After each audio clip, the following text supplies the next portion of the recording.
Every day for 154 days I recorded a Shakespeare sonnet. I started from the end and finished with number 1.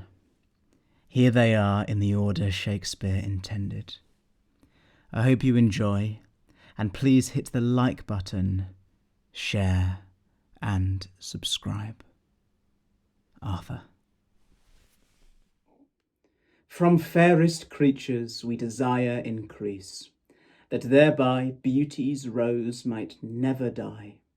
But as the riper should by time decease, his tender air might bear his memory. But thou, contracted to thine own bright eyes, feeds thy light's flame with self-substantial fuel, making a famine where abundance lies, thyself thy foe, to thy sweet self too cruel. Thou that art now the world's fresh ornament, and only herald to the gaudy spring, within thine own bud buryest thy content, and tender churl makes waste in niggarding. Pity the world, or else this glutton be, to eat the world's due by the grave and thee. When 40 winters shall besiege thy brow, and dig deep trenches in thy beauty's field, thy youth's proud livery, so gazed on now, will be a tottered weed of small worth held. Then being asked where all thy beauty lies, where all the treasure of thy lusty days, to say within thine own deep-sunken eyes were an all-eating shame and thriftless praise. How much more praise deserved thy beauty's use, if thou couldst answer, this fair child of mine shall sum my count and make my old excuse, proving his beauty by succession thine. This were to be new made when thou art old, and see thy blood warm when thou feel'st it cold.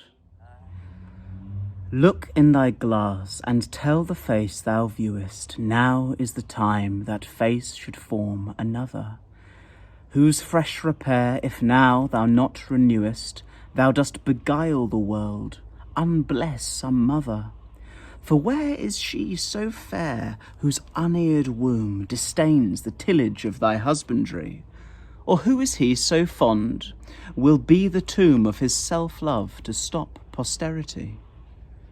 Thou art thy mother's glass, and she in thee calls back the lovely April of her prime. So thou, through windows of thine age, shalt see, despite of wrinkles, this thy golden time. But if thou live, remembered not to be, die single, and thine image dies with thee. Unthrifty loveliness, why dost thou spend upon thyself thy beauty's legacy? Nature's bequest gives nothing, but doth lend, and being frank, she lends to those are free. Then, beauteous niggard, why dost thou abuse the bounteous largesse given thee to give? Profitless usurer, why dost thou use so great a sum of sums, yet canst not live? For having traffic with thyself alone, thou of thyself, thy sweet self, dost deceive. Then how, when nature calls thee to be gone, what acceptable audit canst thou leave? Thy unused beauty must be tombed with thee, which use it lives the executor to be. Those hours that with gentle work did frame the lovely gaze where every eye doth dwell, will play the tyrants to the very same, and that unfair which fairly doth excel. For never-resting time leads summer on to hideous winter and confounds him there. Sap checked with frost, and lusty leaves quite gone, beauty o'ersnowed, and bareness everywhere. Then, were not summer's distillation left, a liquid prisoner pent in walls of glass, beauty's effect with beauty were bereft, nor it, nor no remembrance what it was. But flowers distilled, though they with winter meet, lease but their show, their substance still lives sweet. Then let not winter's ragged hand deface in thee thy summer, ere thou be distilled. Make some sweet vial, treasure thou some place with beauty's treasure, ere it be self-killed. That use is not forbidden usury which happies those that pay the willing loan. That's for thyself to breed another thee, or 10 times happier, be it 10 for one. 10 times thyself were happier than thou art, if 10 of thine 10 times refigured thee.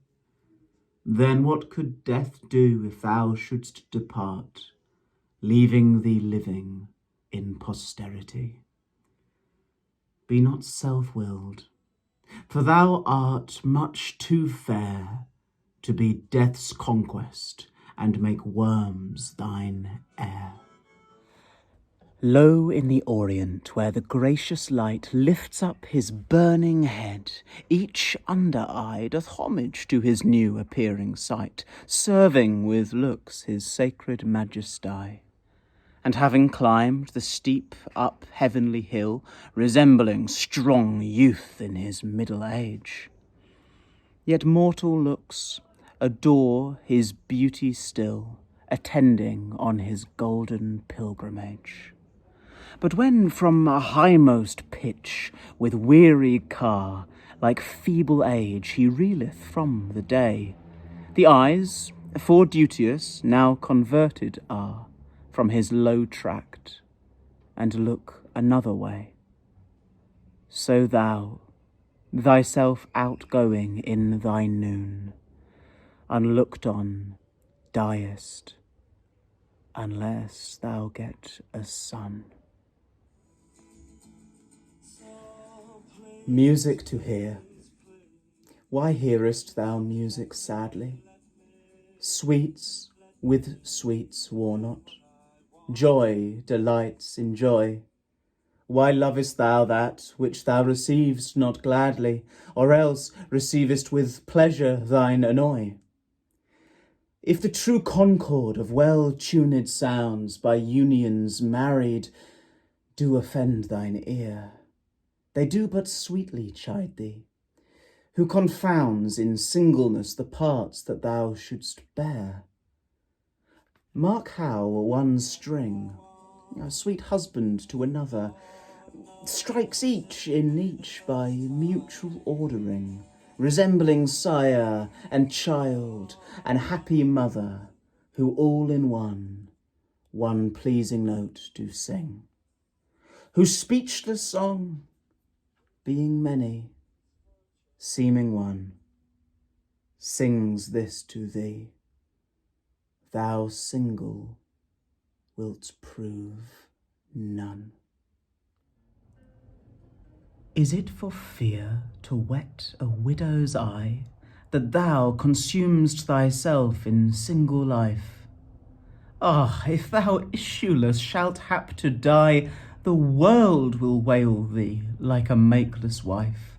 The world will be thy widow, and still weep that thou no form of thee hast left behind, when every private widow well may keep by children's eyes her husband's shape in mind.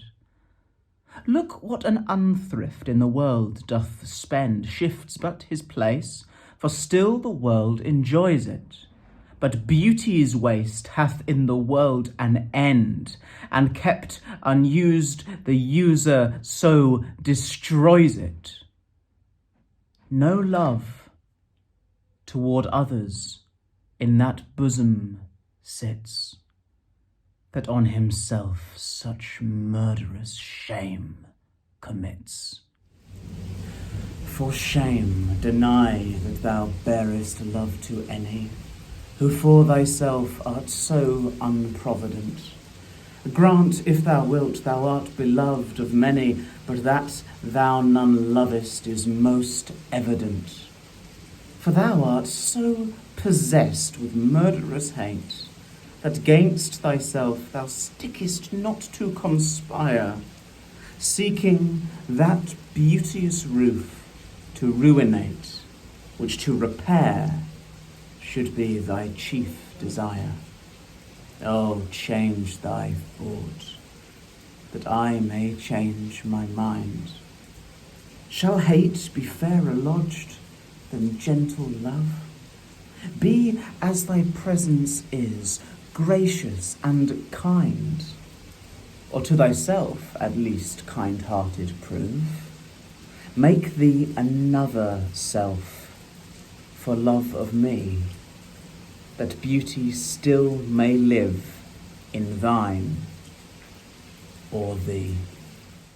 As fast as thou shalt wane, so fast thou growest in one of thine from that which thou departest, and that fresh blood which youngly thou bestowest thou mayest call thine when thou from youth convertest. Herein lives wisdom, beauty, and increase. Without this folly, age, and cold decay. If all were minded so, the times should cease, and 70 years would make the world away. Let those whom nature hath not made for store, harsh, featureless, and rude, barrenly perish. Look, whom she best endowed, she gave the more, which bounteous gift thou shouldst in bounty cherish. She carved thee for her seal, and meant thereby thou shouldst print more, not let that copy die. When I do count the clock that tells the time, and see the brave day sunk in hideous night, when I behold the violet past prime, and sable curls all silvered o'er with white, when lofty trees I see barren of leaves, which erst from heat did canopy the herd, and summer's green all girded up in sheaves borne on the bier with white and bristly beard.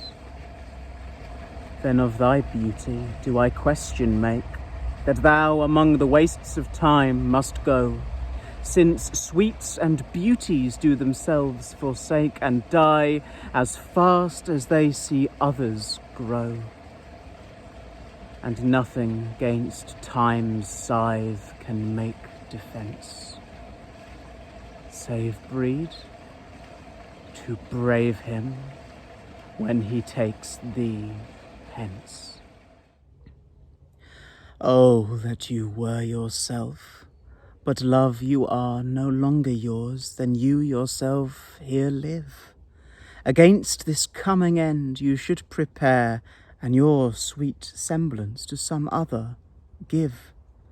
So should that beauty which you hold in lease find no determination. Then you were yourself again after yourself's decease, when your sweet issue your sweet form should bear. Who let so fair a house fall to decay, which husbandry and honour might uphold, against the stormy gusts of winter's day and barren rage of death's eternal cold? Oh, none but unthrifts. Dear my love, you know you had a father. Let your son say so. Not from the stars do I my judgment pluck, and yet methinks I have astronomy. but not to tell of good or evil luck, of plagues, of dearths, or seasons' quality. Nor can I fortune to brief minutes tell, pointing to each his thunder, rain, and wind, or say with princes, if it shall go well, by oft predict that I in heaven find. But from thine eyes my knowledge I derive, and constant stars, in them I read such art as truth and beauty shall together thrive, if from thyself to store thou wouldst convert, or else of thee this I prognosticate. Thy end is truth's and beauty's doom and date. When I consider everything that grows holds in perfection but a little moment, that this huge stage presenteth naught but shows whereon the stars in secret influence comment, when I perceive that men as plants increase, cheered and checked even by the self-same sky, vaunt in their youthful sap, at height decrease, and wear their brave state out of memory, then the conceit of this inconstant stay sets you most rich in youth before my sight, where wasteful time debateth with decay to change your day of youth to sullied night, and all in war with time for love of you, as he takes from you, I engraft you new. But wherefore do not you a mightier way make war upon this bloody tyrant time, and fortify yourself in your decay with means more blessed than my barren rhyme? Now stand you on the top of happy hours, and many maiden gardens yet unset, with virtuous wish would bear you living flowers, much liker than your painted counterfeit. So should the lines of life that life repair, which this time's pencil or my pupil pen, neither in inward worth nor outward fair, can make you live yourself in eyes of men. To give away yourself keeps yourself still, and you must live drawn by your own sweet skill. Who will believe my verse in time to come, if it were filled with your most high deserts? Though yet heaven knows it is but as a tomb, which hides your life and shows not half your parts. If I could write the beauty of your eyes, and in fresh numbers number all your graces, the age to come would say, this poet lies. Such heavenly touches ne'er touched earthly faces. So should my papers, yellowed with their age, be scorned like old men of less truth than tongue, and your true rights be termed a poet's rage, and stretched metre of an antique song. But were some child of yours alive that time, you should live twice, in it and in my rhyme. Shall I compare thee to a summer's day? Thou art more lovely and more temperate. Rough winds do shake the darling buds of May, and summer's lease hath all too short a date. Sometime too hot the eye of heaven shines, and often is his gold complexion dimmed, and every fair from fair sometime declines by chance or nature's changing course untrimmed.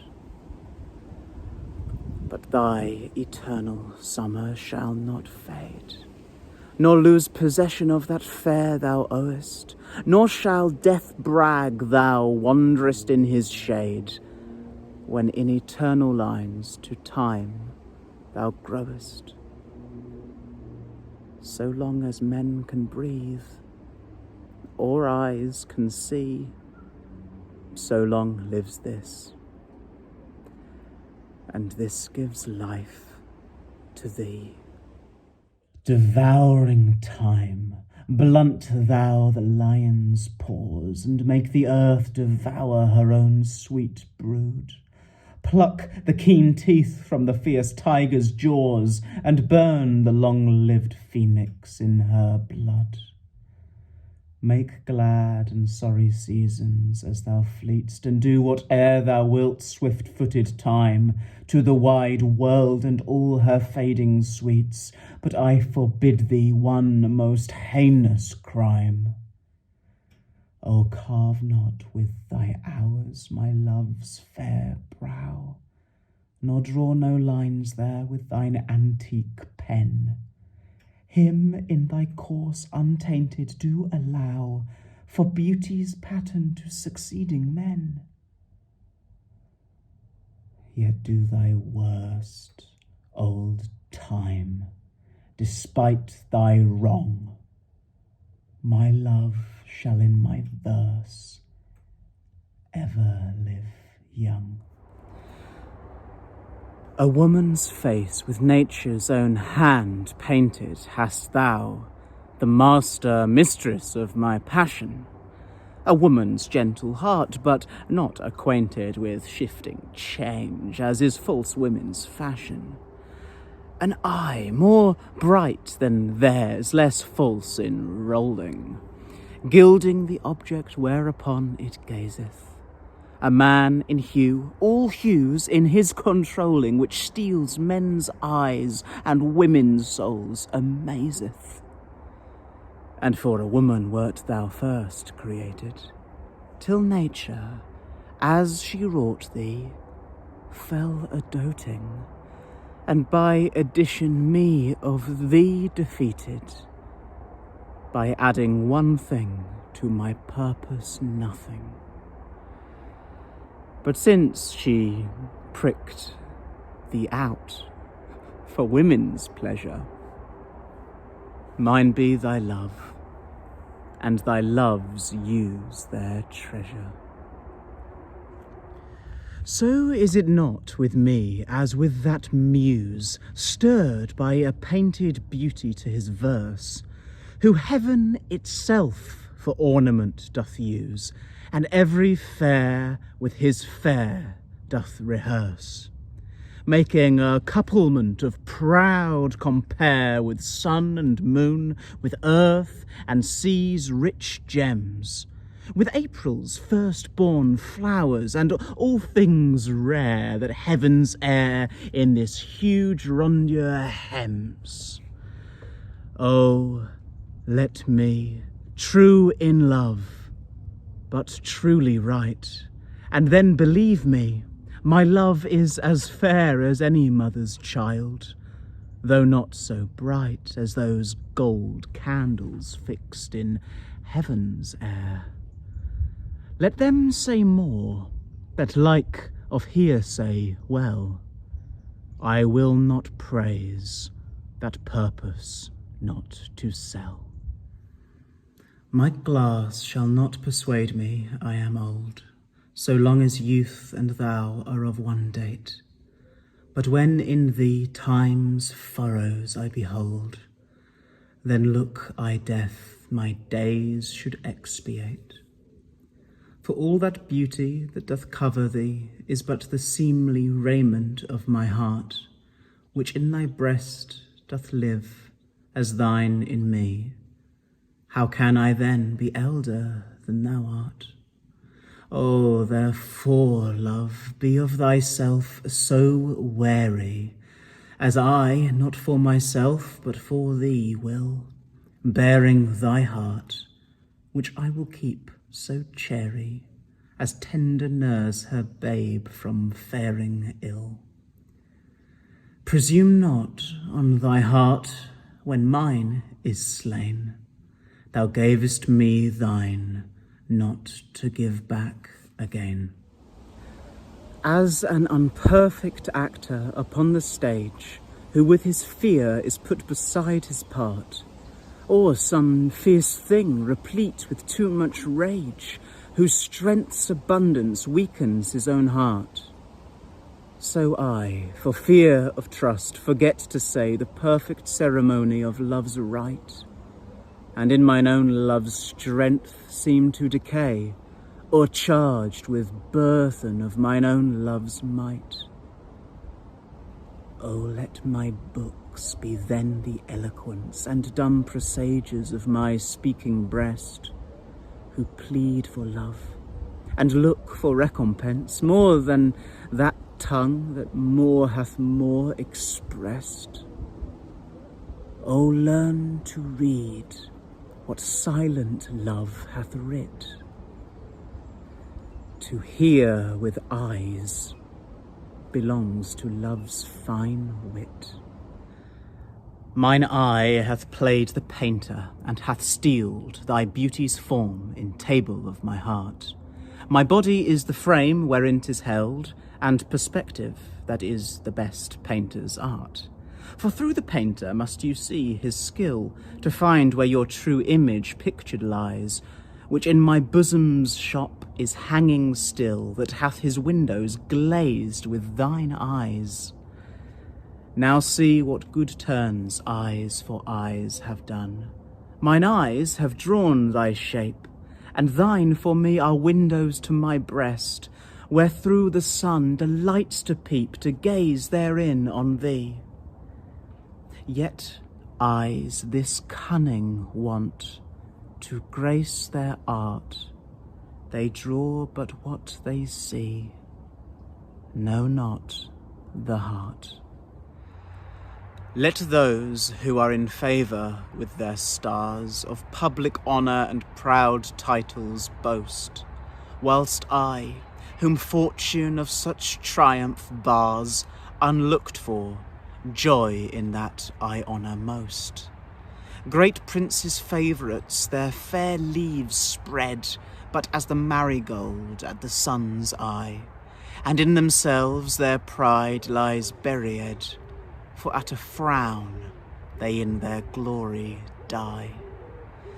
The painful warrior, famoused for fight, after 1,000 victories once foiled, is from the book of honour razed quite, and all the rest forgot for which he toiled. Then happy I, that love and am beloved, where I may not remove, nor be removed. Lord of my love, to whom in vassalage thy merit hath my duty strongly knit, to thee I send this written embassage, to witness duty, not to show my wit. Duty so great, which wit so poor as mine may make seem bare, in wanting words to show it, but that I hope some good conceit of thine in thy soul's thought all naked will bestow it. Till whatsoever star that guides my moving points on me graciously with fair aspect, and puts apparel on my tottered loving to show me worthy of thy sweet respect. That may I dare to boast how I do love thee, till then not show my head where thou mayest prove me. Weary with toil, I haste me to my bed, the dear repose for limbs with travel tired. But then begins a journey in my head to work my mind when body's work's expired.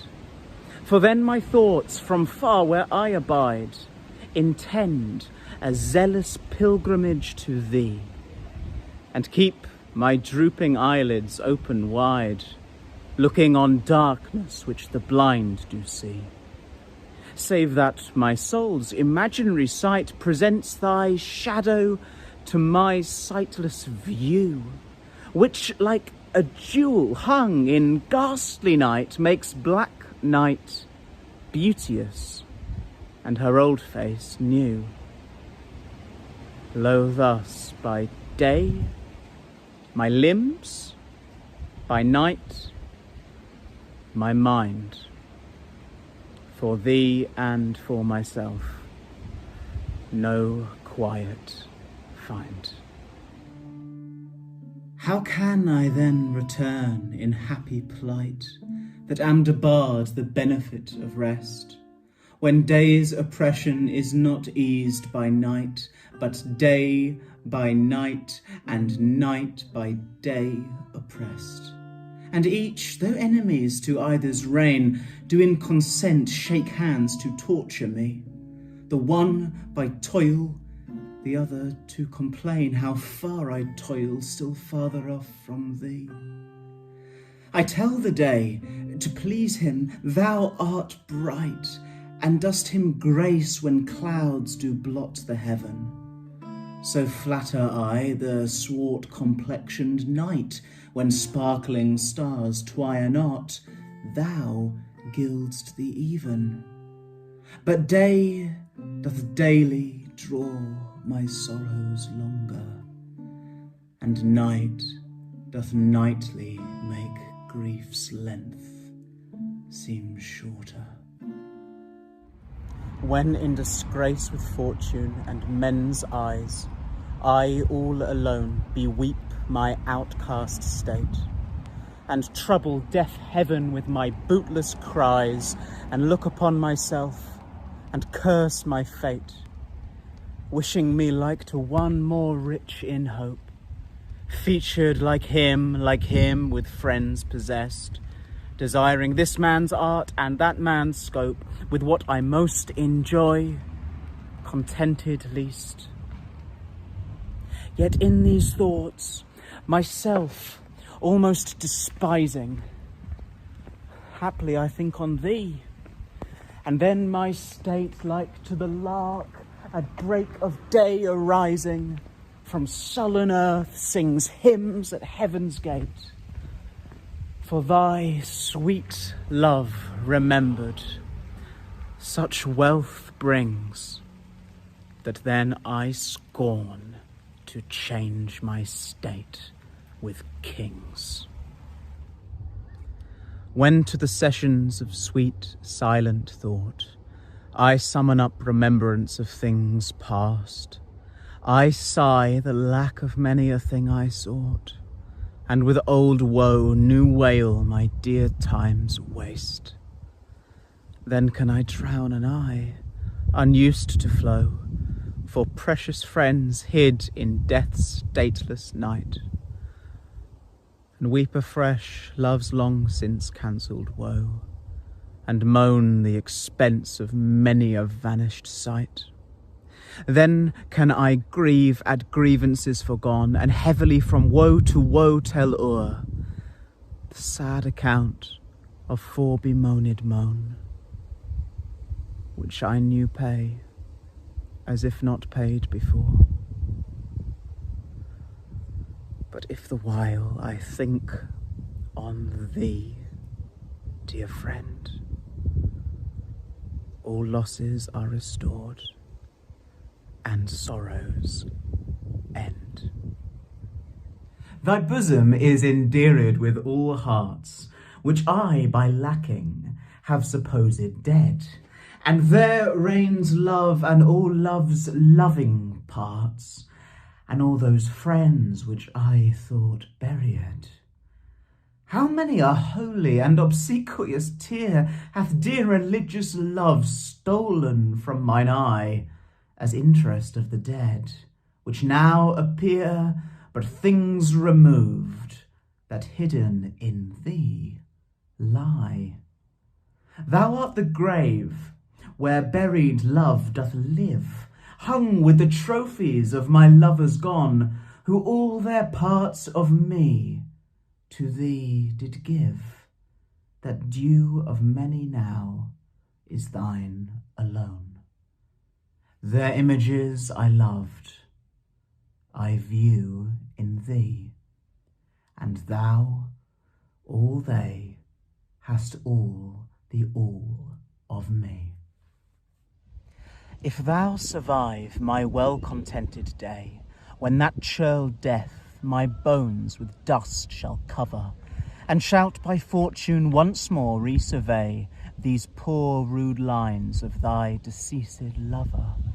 Compare them with the bettering of the time, and though they be outstripped by every pen, reserve them for my love, not for their rhyme, exceeded by the height of happier men. Oh, then vouchsafe me but this loving thought. Had my friend's muse grown with this growing age, a dearer birth than this his love had brought, to march in ranks of better equipage. But since he died, and poets better prove, theirs for their style I'll read, his for his love. Full many a glorious morning have I seen, flatter the mountain tops with sovereign eye, kissing with golden face the meadows green, gilding pale streams with heavenly alchemy.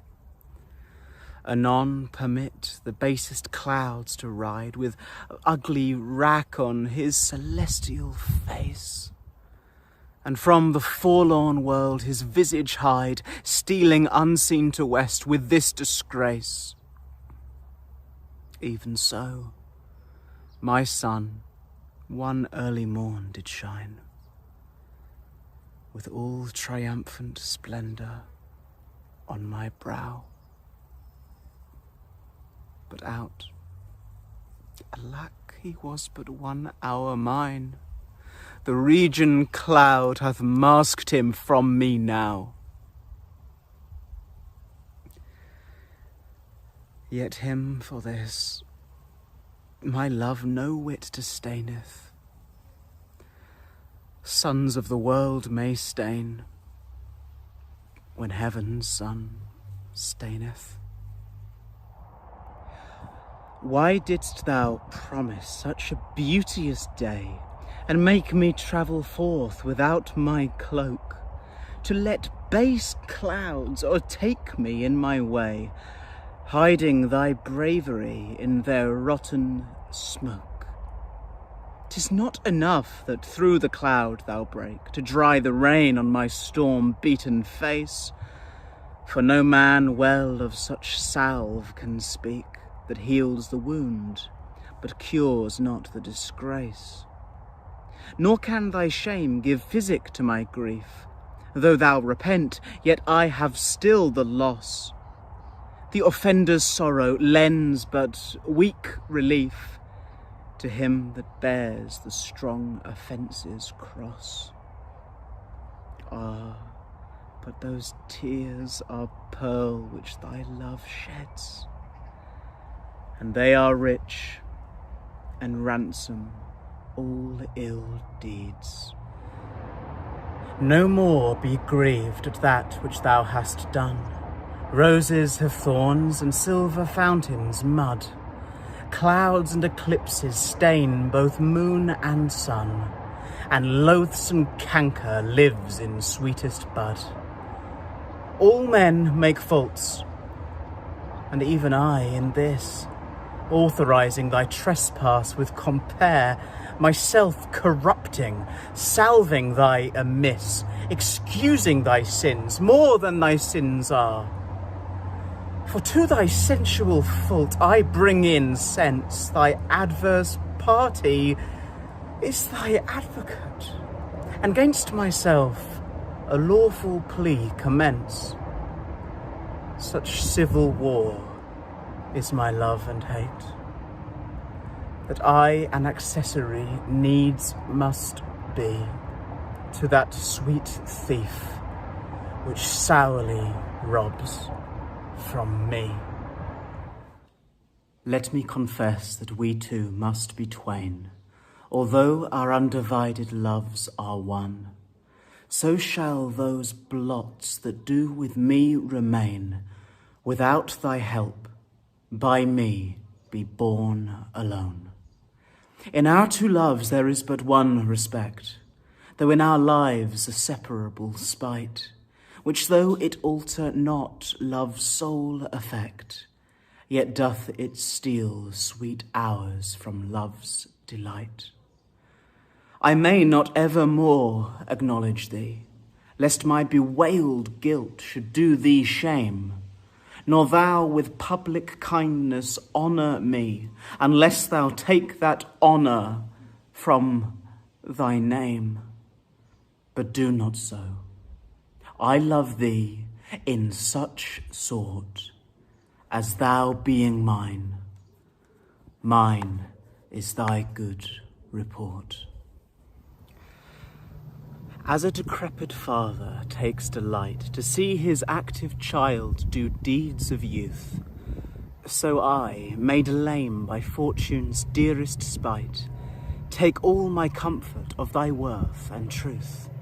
For whether beauty, birth, or wealth, or wit, or any of these all, or more, entitled in thy parts, do crowned sit, I make my love engrafted to this store.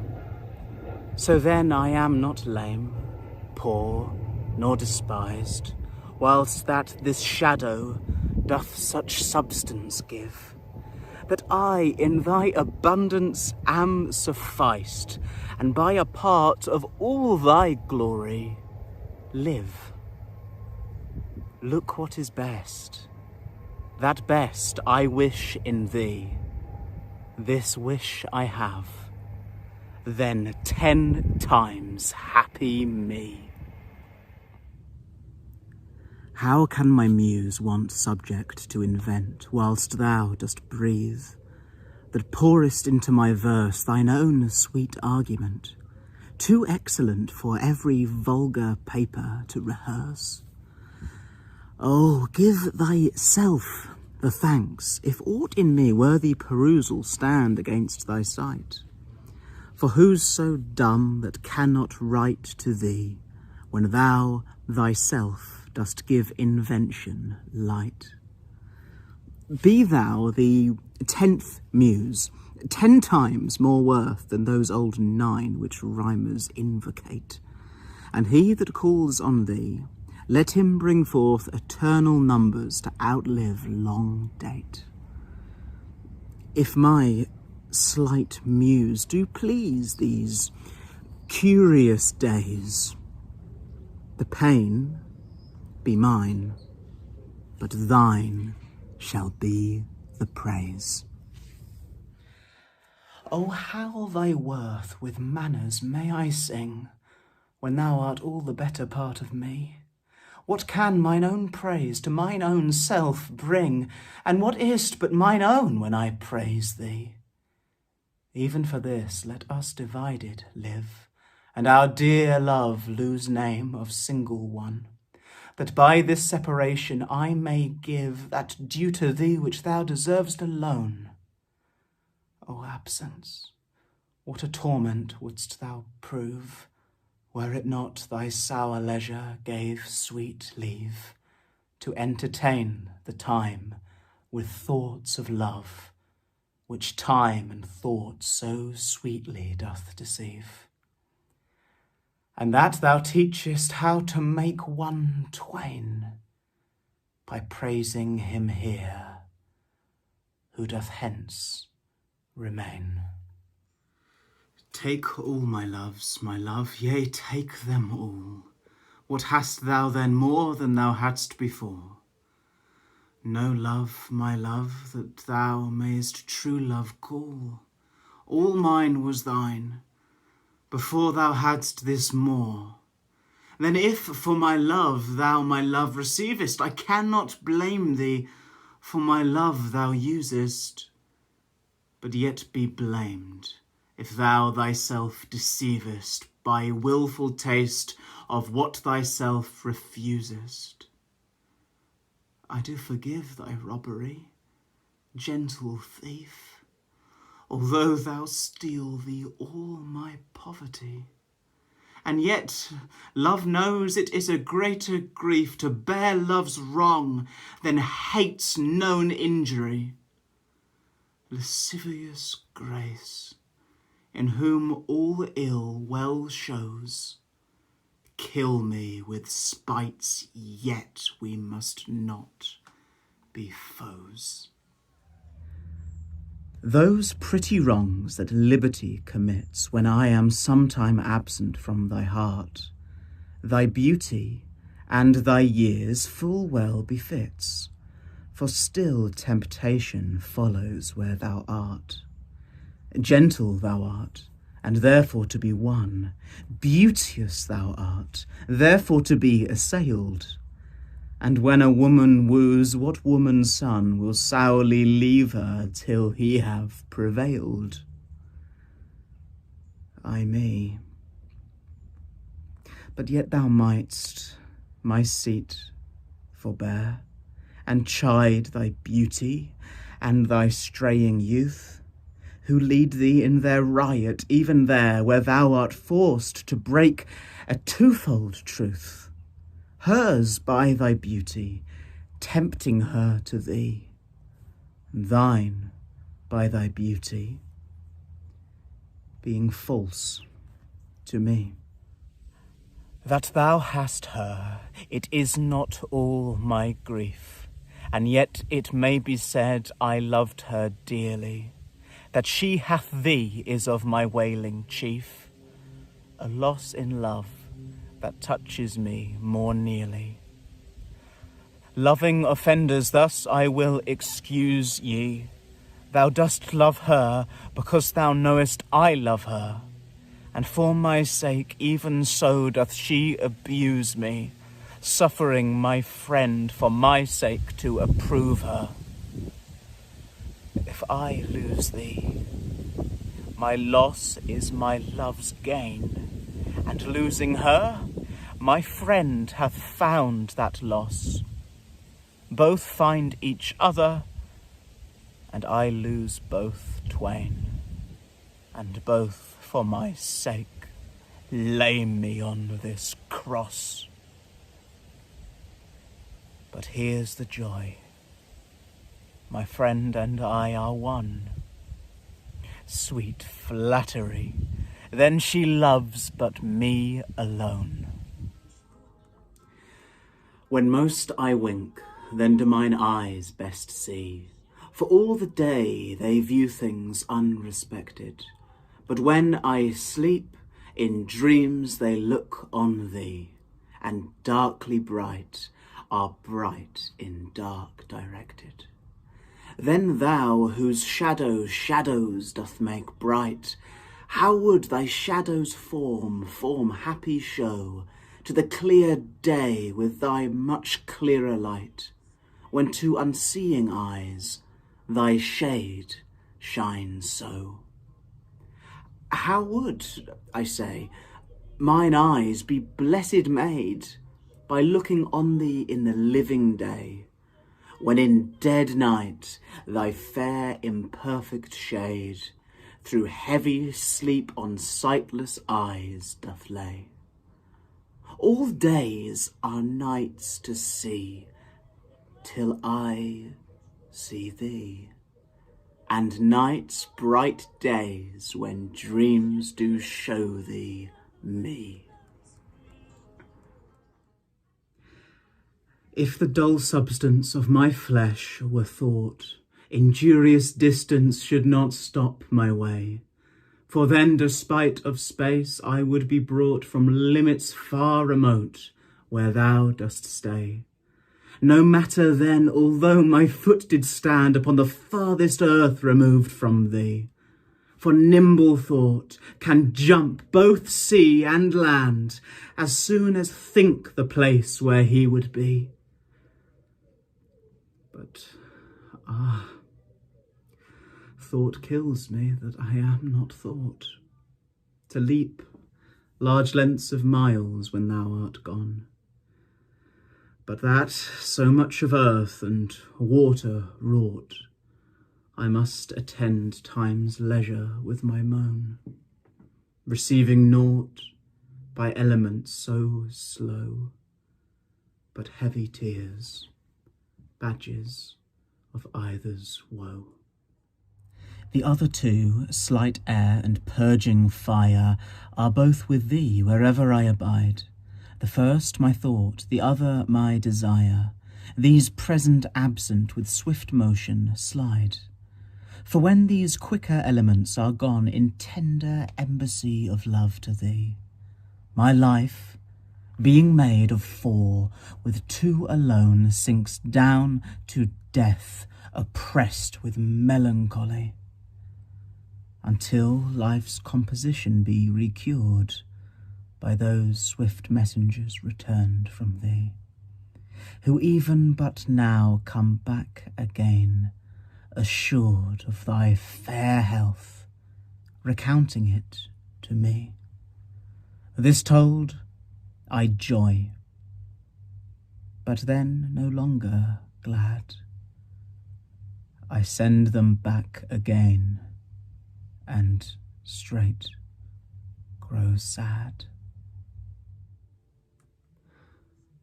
Mine eye and heart are at a mortal war, how to divide the conquest of thy sight. Mine eye, my heart, thy picture's sight would bar. My heart, mine eye, the freedom of that right. My heart doth plead that thou in him dost lie, a closet never pierced with crystal eyes. But the defendant doth that plea deny, and says in him thy fair appearance lies. To side this title is impanelled a quest of thoughts, all tenants to the heart, and by their verdict is determined the clear eye's moiety and the dear heart's part, as thus: mine eye's due is thine outward part, and my heart's right thine inward love of heart. Betwixt mine eye and heart a league is took, and each doth good turns now unto the other. When that mine eye is famished for a look, or heart in love with sighs himself doth smother, with my love's picture then my eye doth feast, and to the painted banquet bids my heart. Another time mine eye is my heart's guest, and in his thoughts of love doth share a part. So either by thy picture or my love, thyself away art present still with me. For thou not farther than my thoughts canst move, and I am still with them, and they with me. Or if they sleep, thy picture in my sight awakes my heart to heart's and eyes' delight. How careful was I when I took my way, each trifle under truest bars to thrust, that to my use it might unused stay from hands of falsehood in sure wards of trust. But thou, to whom my jewels trifles are, most worthy comfort, now my greatest grief, thou best of dearest and mine only care, art left the prey of every vulgar thief. Thee have I not locked up in any chest, save where thou art not, though I feel thou art, within the gentle closure of my breast, from whence at pleasure thou mayest come and part. And even thence thou wilt be stolen, I fear, for truth proves thievish for a prize so dear. Against that time, if ever that time come, when I shall see thee frown on my defects, when as thy love hath cast his utmost sum, called to that audit by advised respects. Against that time, when thou shalt strangely pass, and scarcely greet me with that sun, thine eye, when love, converted from the thing it was, shall reasons find of settled gravity. Against that time do I ensconce me here, within the knowledge of mine own desert, and this my hand against myself uprear, to guard the lawful reasons on thy part. To leave poor me, thou hast the strength of laws, since why to love I can allege no cause. How heavy do I journey on the way, when what I seek, my weary travels end, doth teach that ease and that repose to say, thus far the miles are measured from thy friend. The beast that bears me, tired with my woe, plods dully on, to bear that weight in me, as if by some instinct the wretch did know his rider loved not speed being made from thee. The bloody spur cannot provoke him on, that sometimes anger thrusts into his side, which heavily he answers with a groan, more sharp to me than spurring to his side. For that same groan doth put this in my mind: my grief lies onward, and my joy behind. Thus can my love excuse the slow offence of my dull bearer, when from thee I speed. From where thou art, why should I haste me thence? Till I return, of posting is no need. Oh, what excuse will my poor beast then find, when swift extremity can seem but slow? Then should I spur, though mounted on the wind, in winged speed no motion shall I know. Then can no horse with my desire keep pace. Therefore desire, of perfectest love being made, shall neigh no dull flesh in his fiery race, but love, for love, thus shall excuse my jade. Since from thee going, he went wilful slow, towards thee I'll run, and give him leave to go. So am I as the rich, whose blessed key can bring him to his sweet uplocked treasure, the which he will not every hour survey, for blunting the fine point of seldom pleasure. Therefore are feasts so solemn and so rare, since seldom coming in the long year set, like stones of worth, they thinly placed are, or captain jewels in the carcanet. So is the time that keeps you as my chest, or as the wardrobe which the robe doth hide, to make some special instant, special blessed, by new unfolding his impassioned pride. Blessed are you, whose worthiness gives scope, being had, to triumph, being lacked, to hope. What is your substance? Whereof are you made, that millions of strange shadows on you tend? Since everyone hath, everyone, one shade, and you but one can every shadow lend.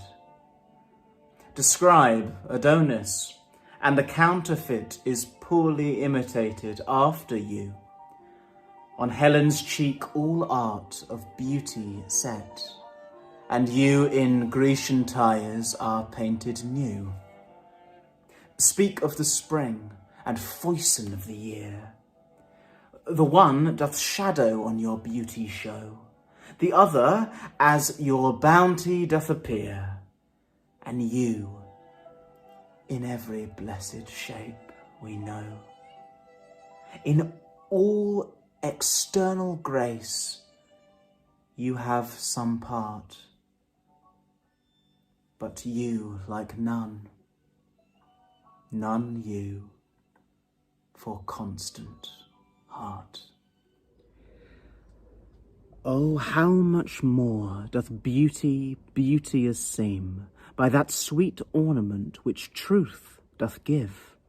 The rose looks fair, but fairer we it deem for that sweet odour which doth in it live. The canker blooms have full as deep a dye as the perfumed tincture of the roses. Hang on such thorns and play as wanton lie, when summer's breath their masked buds discloses. But for their virtue only is their show, they live unwooed, and unrespected fade, die to themselves. Sweet roses do not so, of their sweet deaths are sweetest odours made. And so of you, beauteous and lovely youth, when that shall vade, my verse distills your truth. Not marble, nor the gilded monuments of princes shall outlive this powerful rhyme, but you shall shine more brightly in these contents than unswept stone besmeared with sluttish time. When wasteful war shall statues overturn, and broils root out the work of masonry, nor Mars his sword, nor war's quick fire shall burn the living record of your memory. 'Gainst death and all oblivious enmity shall you pace forth.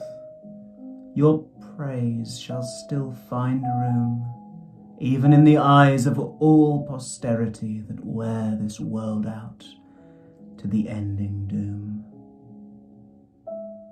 So till the judgment that yourself arise, you live in this and dwell in lovers' eyes. Sweet love, renew thy force. Be it not said thy edge should blunter be than appetite, which but today by feeding is allayed, tomorrow sharpened in his former might. So love, be thou, although today thou fill thy hungry eyes, even till they wink with fullness.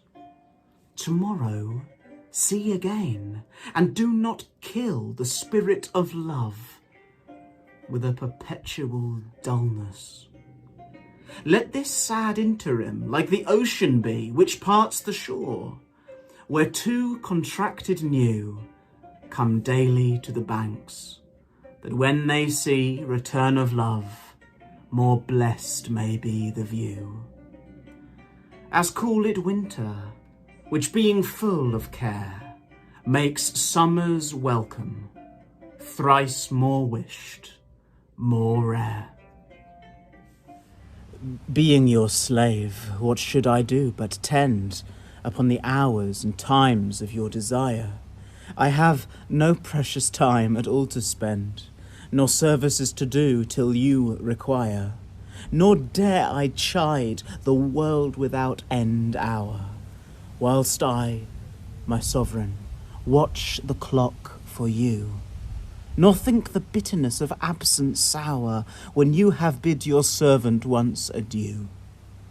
Nor dare I question with my jealous thought where you may be, or your affairs suppose, but like a sad slave stay and think of naught, save where you are, how happy you make those. So true a fool is love, that in your will, though you do anything, he thinks no ill. That God forbid, that made me first your slave, I should in thought control your times of pleasure, or at your hand the account of hours to crave, being your vassal, bound to stay your leisure. Oh, let me suffer, being at your beck, the imprisoned absence of your liberty, and patience, tame to sufferance, bide each check, without accusing you of injury. Be where you list, your charter is so strong, that you yourself may privilege your time. To what you will, to you it doth belong, yourself to pardon of self-doing crime. I am to wait, though waiting, so be hell, not blame your pleasure, be it ill or well. If there be nothing new, but that which is hath been before, how are our brains beguiled, which labouring for invention bear amiss the second burthen of a former child? Oh, that record could, with a backward look, even of 500 courses of the sun, show me your image in some antique book, since mind at first in character was done, that I might see what the old world could say to this composed wonder of your frame, whether we are mended, or where better they, or whether revolution be still the same. Oh, sure I am, the wits of former days to subjects worse have given admiring praise. Like as the waves make towards the pebbled shore, so do our minutes hasten to their end, each changing place with that which goes before. In sequent toil all forwards do contend. Nativity, once in the main of light, crawls to maturity, wherewith being crowned, crooked eclipses gainst his glory fight, and time that gave doth now his gift confound.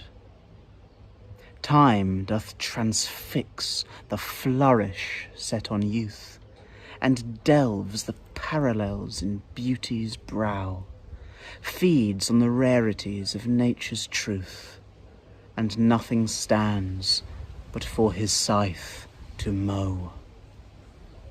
And yet, to times in hope, my verse shall stand, praising thy worth, despite his cruel hand. Is it thy will thy image should keep open my heavy eyelids to the weary night? Dost thou desire my slumbers should be broken, while shadows like to thee do mock my sight? Is it thy spirit that thou send'st from thee, so far from home into my deeds to pry, to find out shames and idle hours in me, the scope and tenor of thy jealousy? No, no. Thy love, though much, is not so great. It is my love that keeps mine eye awake, mine own true love that doth my rest defeat, to play the watchman ever for thy sake. For thee watch I, whilst thou dost wake elsewhere, from me far off, with others all too near. Sin of self-love possesseth all mine eye, and all my soul, and all my every part, And for this sin there is no remedy, it is so grounded inward in my heart. Methinks no face so gracious is as mine, no shape so true, no truth of such account, and for myself mine own worth do define, as I all other in all worths surmount. But when my glass shows me myself indeed, beated and chopped with tanned antiquity, mine own self-love, quite contrary, I read. Self, so self-loving, were iniquity. 'Tis thee, myself, that for myself I praise, painting my age with beauty of thy days. Against my love shall be as I am now, with time's injurious hand crushed and o'erworn, when hours have drained his blood and filed his brow with lines and wrinkles, when his youthful morn hath travelled on to age's steepy night, and all those beauties whereof now he is king are vanishing or vanished out of sight, stealing away the treasure of his spring. For such a time do I now fortify against confounding age's cruel knife, that he shall never cut from memory my sweet love's beauty, though my lover's life. His beauty shall in these black lines be seen, and they shall live, and he in them still green.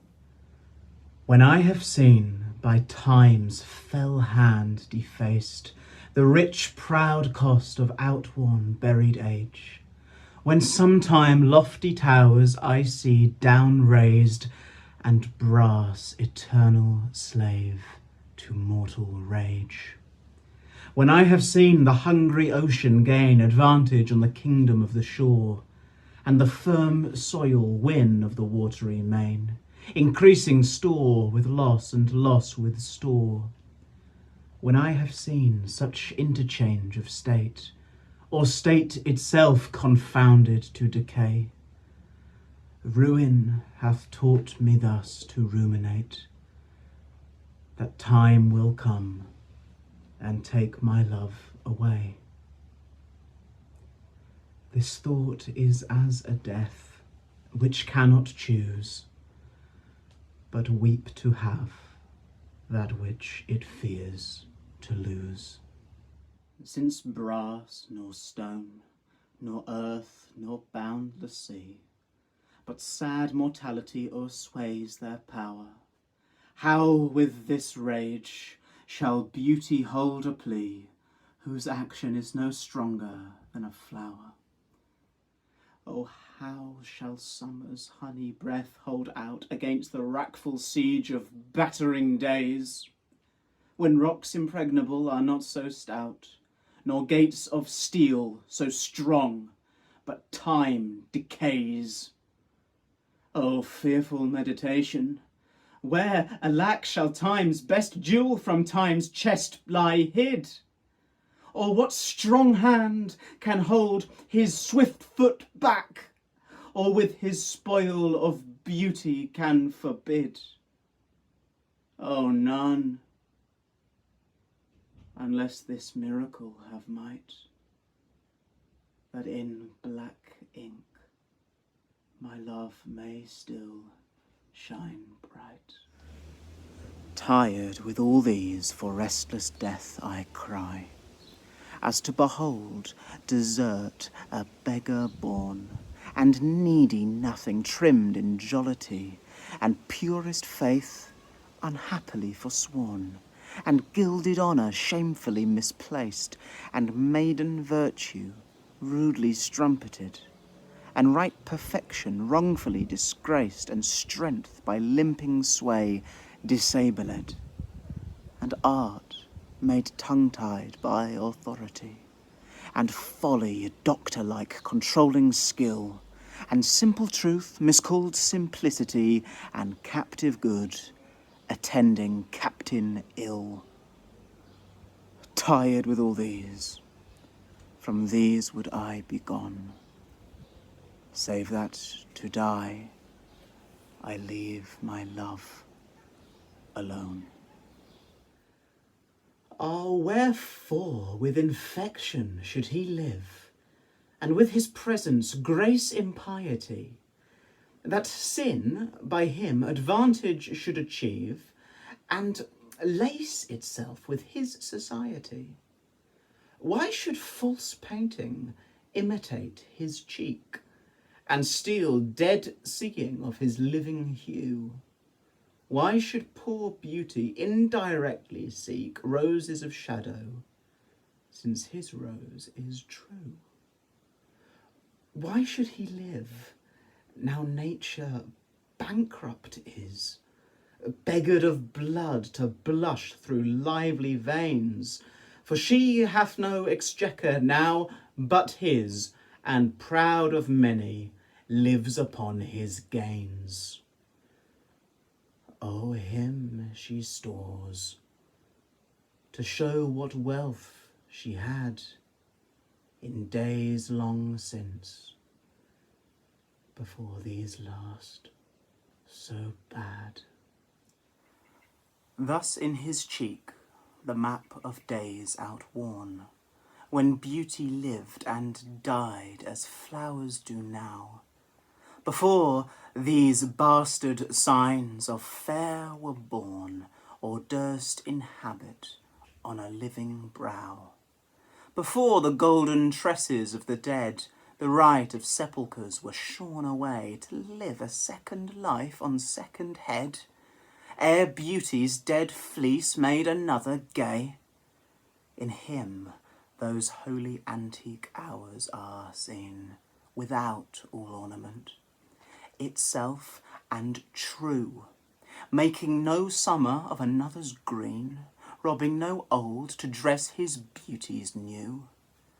And him, as for a map, doth nature store, to show false art what beauty was of yore.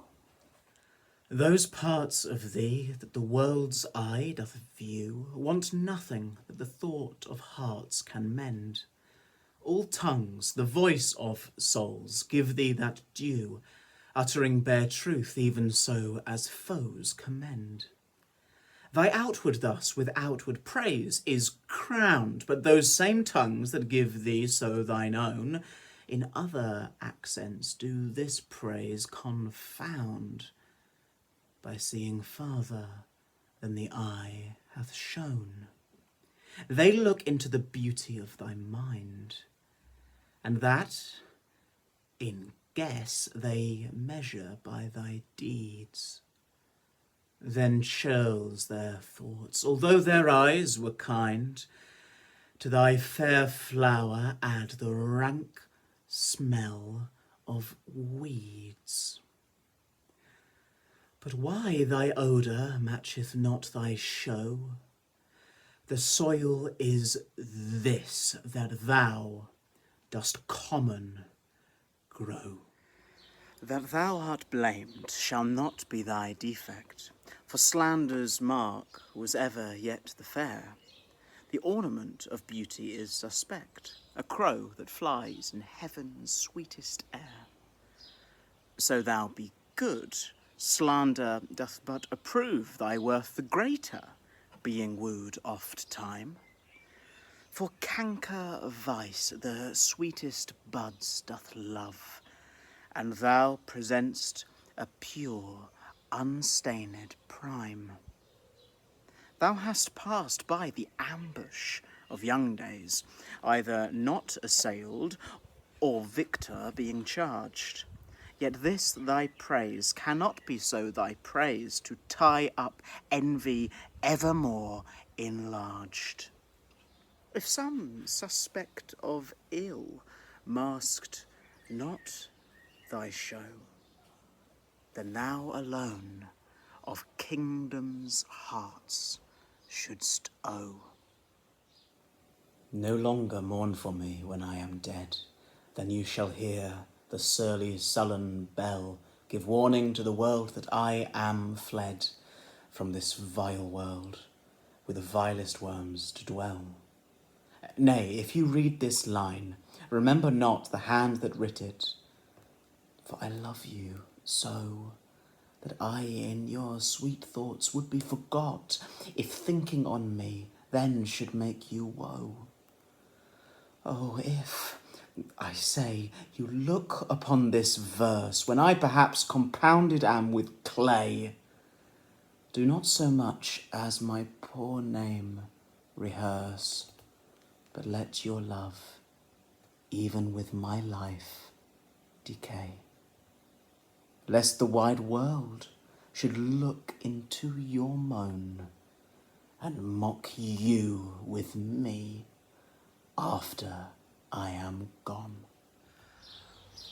Oh, lest the world should task you to recite what merit lived in me, that you should love after my death.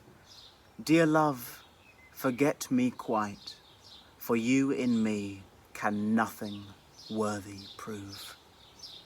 Unless you would devise some virtuous lie, to do more for me than mine own desert, and hang more praise upon deceased eye than a niggard truth would willingly impart. Oh, lest your true love may seem false in this, that you for love speak well of me untrue, my name be buried where my body is, and live no more to shame nor me nor you. For I am shamed by that which I bring forth, and so should you, to love things nothing worth. That time of year thou mayest in me behold, when yellow leaves or none or few do hang upon those boughs which shake against the cold, bare ruined choirs where late the sweet birds sang. In me thou seest the twilight of such day as after sunset fadeth in the west, which by and by black night doth take away, death's second self, that seals up all in rest. In me thou seest the glowing of such fire, that on the ashes of his youth doth lie, as the deathbed whereon it must expire, consumed with that which it was nourished by. This thou perceivest, which makes thy love more strong, to love that well which thou must leave ere long. But be contented when that fell arrest without all bail shall carry me away. My life hath in this line some interest, which for memorial still with thee shall stay.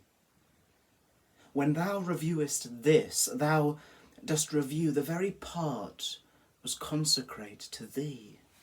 The earth can have but earth, which is his due. My spirit is thine, the better part of me. So then thou hast but lost the dregs of life, the prey of worms, my body being dead, the coward conquest of a wretch's knife, too base of thee to be remembered. The worth of that is that which it contains, and that is this, and this with thee remains. So are you to my thoughts as food to life, or as sweet seasoned showers are to the ground.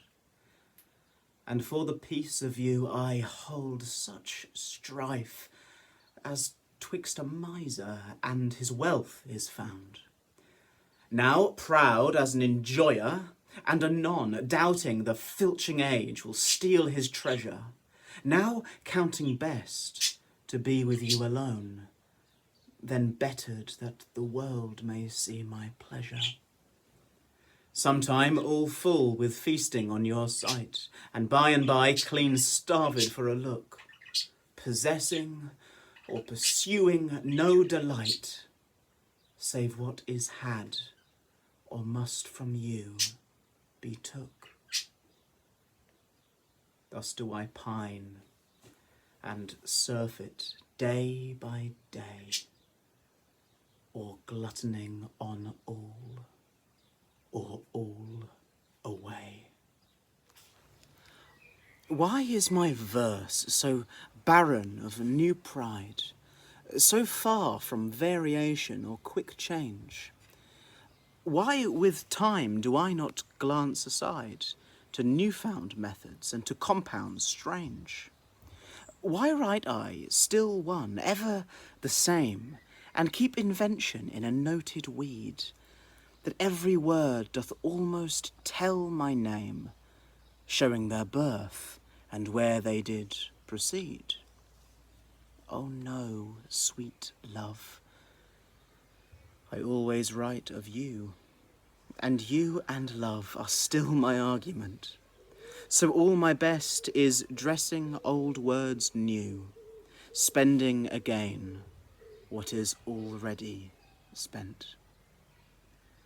For as the sun is daily new and old, so is my love still telling what is told. Thy glass will show thee how thy beauties wear, thy dial how thy precious minutes waste. The vacant leaves thy mind's imprint will bear, and of this book, this learning mayest thou taste. The wrinkles which thy glass will truly show, of mouthed graves will give thee memory. Thou by thy dial's shady stealth mayest know time's thievish progress to eternity. Look what thy memory cannot contain. Commit to these waste blanks, and thou shalt find those children nursed, delivered from thy brain, to take a new acquaintance of thy mind. These offices, so oft as thou wilt look, shall profit thee, and much enrich my book. So oft have I invoked thee for my muse, and found such fair assistance in my verse, as every alien pen hath got my use, and under thee their poesy disperse. Thine eyes, that taught the dumb on high to sing, and heavy ignorance aloft to fly, have added feathers to the learned's wing, and given grace a double majesty. Yet be most proud of that which I compile, whose influence is thine, and born of thee. In others' works thou dost but mend the style, and arts with thy sweet graces graced be. But thou art all my art, and dost advance as high as learning my rude ignorance. Whilst I alone did call upon thy aid, my verse alone had all thy gentle grace. But now my gracious numbers are decayed, and my sick muse doth give another place. I grant, sweet love, thy lovely argument deserves the travail of a worthier pen. Yet what of thee thy poet doth invent, he robs thee of, and pays it thee again. He lends thee virtue, and he stole that word from thy behaviour. Beauty doth he give, and found it in thy cheek. He can afford no praise to thee but what in thee doth live. then thank him not for that which he doth say, since what he owes thee, thou thyself dost pay.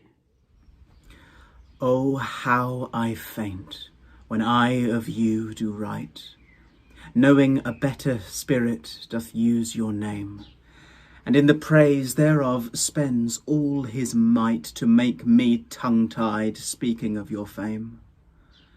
But since your worth, wide as the ocean is, the humble as the proudest sail doth bear, my saucy bark, far inferior to his, on your broad main doth wilfully appear. Your shallowest help will hold me up afloat, whilst he upon your soundless deep doth ride. Or being wracked, I am a worthless boat, he of tall building and of goodly pride. Then if he thrive, and I be cast away, the worst was this, my love was my decay. Or I shall live your epitaph to make, or you survive when I in earth am rotten. From hence your memory death cannot take, although in me each part will be forgotten. Your name from hence immortal life shall have, though I, once gone, to all the world must die. The earth can yield me but a common grave, when you entombed in men's eyes shall lie. Your monument shall be my gentle verse, which eyes not yet created shall o'erread, and tongues to be your being shall rehearse, when all the breathers of this world are dead. You still shall live. Such virtue hath my pen, where breath most breathes, even in the mouths of men. I grant thou wert not married to my muse, and therefore mayest, without a taint, o'erlook the dedicated words which writers use of their fair subject, blessing every book. Thou art as fair in knowledge as in hue, finding thy worth a limit past my praise, and therefore art enforced to seek anew some fresher stamp of the time bettering days, and do so, love. Yet when they have devised what strained touches rhetoric can lend, thou truly fair, wert truly sympathized in true plain words by thy true telling friend, and their gross painting might be better used where cheeks need blood. In thee it is abused. I never saw that you did painting need, and therefore to your fair no painting set. I found, or thought I found, you did exceed the barren tender of a poet's debt, and therefore have I slept in your report, that you yourself, being extant, well might show how far a modern quill doth come too short, speaking of worth, what worth in you doth grow. The silence of my sin you did impute, which shall be most my glory, being dumb. For I impair not beauty, being mute, when others would give life and bring a tomb. there lives more life in one of your fair eyes than both your poets can in praise devise. Who is it that says most? Which can say more than this rich praise? That you alone are you, in whose confine a myriad is the store, which should example where your equal grew. Lean penury within that pen doth dwell, that to his subject lends not some small glory. But he that writes of you, if he can tell that you are you, so dignifies his story. Let him but copy what in you is writ, not making worse what nature made so clear. And such a counterpart shall fame his wit, making his style admired everywhere. You, to your beauteous blessings, add a curse, being fond on praise, which makes your praises worse.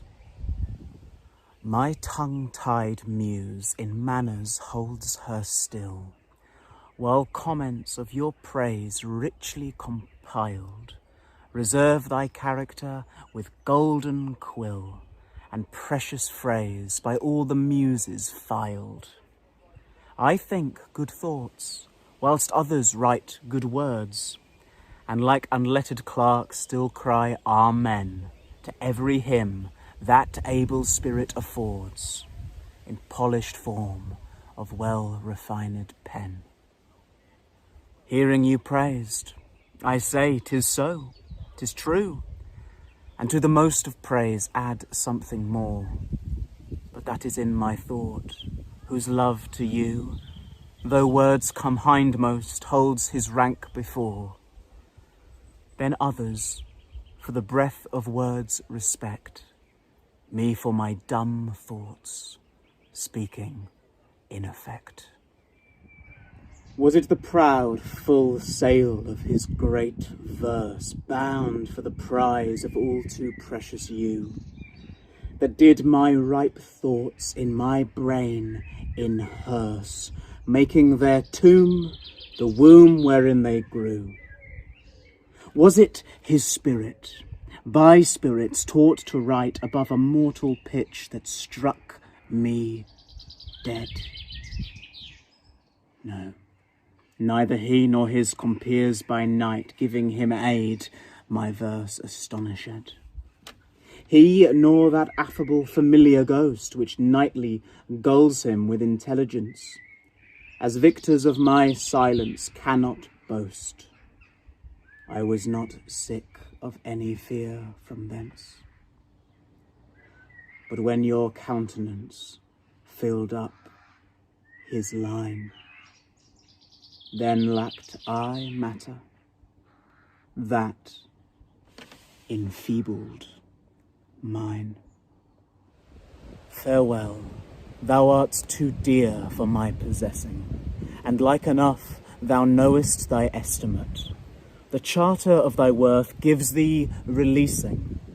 My bonds in thee are all determinate. For how do I hold thee but by thy granting? And for that riches, where is my deserving? The cause of this fair gift in me is wanting, and so my patent back again is swerving. Thyself thou gavest, thy own worth then not knowing, or me to whom thou gavest it else mistaking. So thy great gift, upon misprision growing, comes home again on better judgment making. Thus have I had thee, as a dream doth flatter, in sleep a king, but waking no such matter. When thou shalt be disposed to set me light, and place my merit in the eye of scorn. Upon thy side, against myself I'll fight, and prove thee virtuous, though thou art forsworn. With mine own weakness being best acquainted, upon thy part I can set down a story of faults concealed, wherein I am attainted, that thou, in losing me, shalt win much glory. And I by this will be a gainer too, for bending all my loving thoughts on thee, the injuries that to myself I do, doing thee vantage, double vantage me. Such is my love, to thee I so belong, that for thy right myself will bear all wrong. Say that thou didst forsake me for some fault, and I will comment upon that offence. Speak of my lameness, and I straight will halt, against thy reasons making no defence. Thou canst not, love, disgrace me half so ill, to set a form upon desired change, as I'll myself disgrace.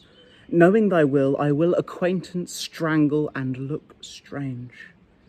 Be absent from thy walks, and in my tongue thy sweet beloved name no more shall dwell, lest I, too much profane, should do it wrong, and haply of our old acquaintance tell.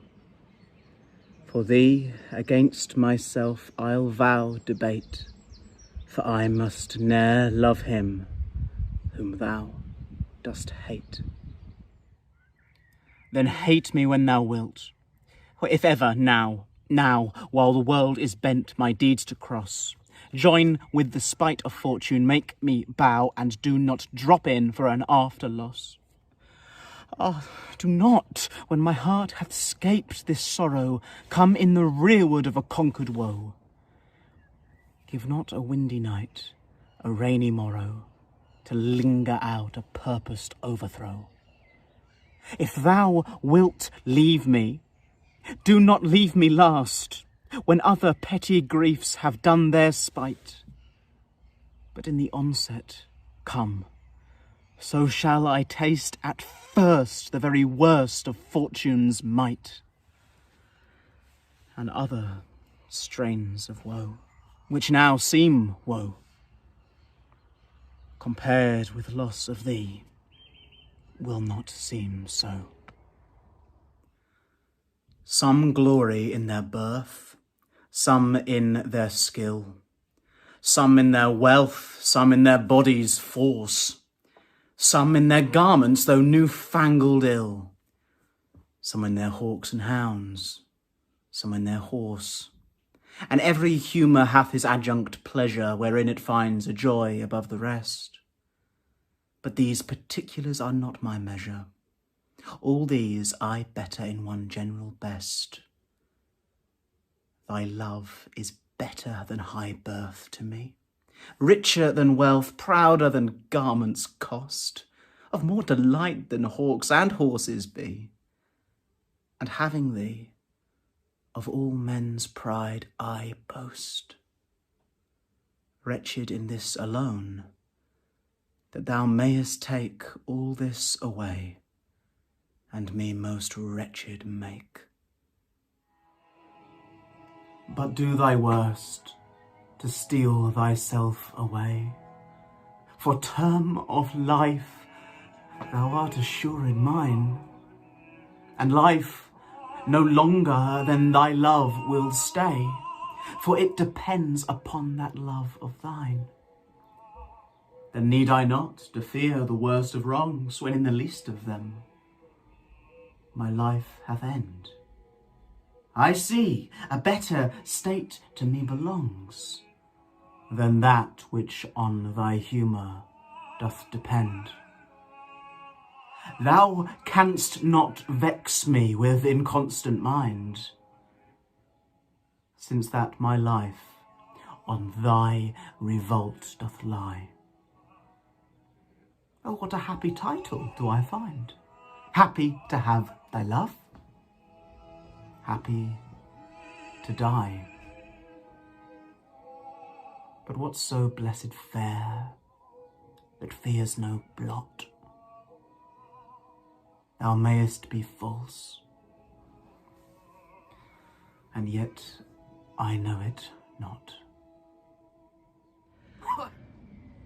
So shall I live, supposing thou art true, like a deceived husband, so love's face may still seem love to me, though altered new, thy looks with me, thy heart in other place.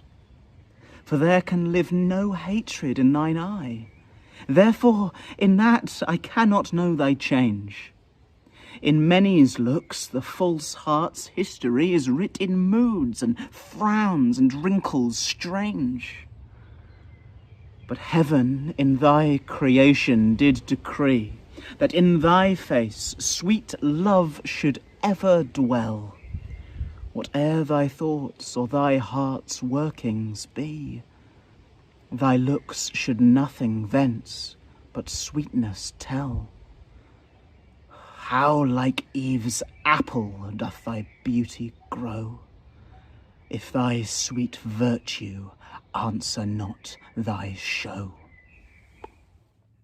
They that have power to hurt and will do none, that do not do the thing they most do show, who moving others are themselves as stone, unmoved, cold, and to temptation slow. They rightly do inherit heaven's graces, and husband nature's riches from expense. They are the lords and owners of their faces, others but stewards of their excellence. The summer's flower is to the summer sweet, though to itself it only live and die. But if that flower with base infection meet, the basest weed outbraves his dignity. For sweetest things turn sourest by their deeds, lilies that fester smell far worse than weeds. How sweet and lovely dost thou make the shame, which like a canker in the fragrant rose, doth spot the beauty of thy budding name. Oh, in what sweets dost thou thy sins enclose! That tongue that tells the story of thy days, making lascivious comments on thy sport, cannot dispraise but in a kind of praise, naming thy name blesses an ill report. Oh, what a mansion have these vices got, which for their habitation choose out thee, where beauty's veil doth cover every blot, and all things turn to fair that eyes can see. Take heed, dear heart, of this large privilege. The hardest knife, ill used, doth lose his edge. Some say thy fault is youth, some wantonness. Some say thy grace is youth and gentle sport. Both grace and faults are loved of more and less. Thou makest faults graces that to thee resort. As on the finger of a throned queen the basest jewel will be well esteemed, so are those errors that in thee are seen, to truths translated, and for true things deemed. How many lambs might the stern wolf betray, if like a lamb he could his looks translate? How many gazers mightst thou lead away, if thou wouldst use the strength of all thy state? But do not so. I love thee in such sort, as thou being mine is thy good report. How like a winter hath my absence been from thee, the pleasure of the fleeting year. What freezings have I felt, what dark days seen, what old December's bareness everywhere. And yet this time removed was summer's time, the teeming autumn big with rich increase, bearing the wanton burden of the prime, like widowed wombs after their lord's decease. Yet this abundant issue seemed to me but hope of orphans and unfathered fruit. For summer and his pleasures wait on thee, and thou away the very birds are mute. Or if they sing, 'tis with so dull a cheer that leaves look pale, dreading the winter is near. From you have I been absent in the spring, when proud-pied April, dressed in all his trim, hath put a spirit of youth in everything, that heavy Saturn laughed and leapt with him. Yet nor the lays of birds, nor the sweet smell of different flowers in odour and in hue, could make me any summer's story tell, or from their proud lap pluck them where they grew. Nor did I wonder at the lilies white, nor praise the deep vermilion in the rose.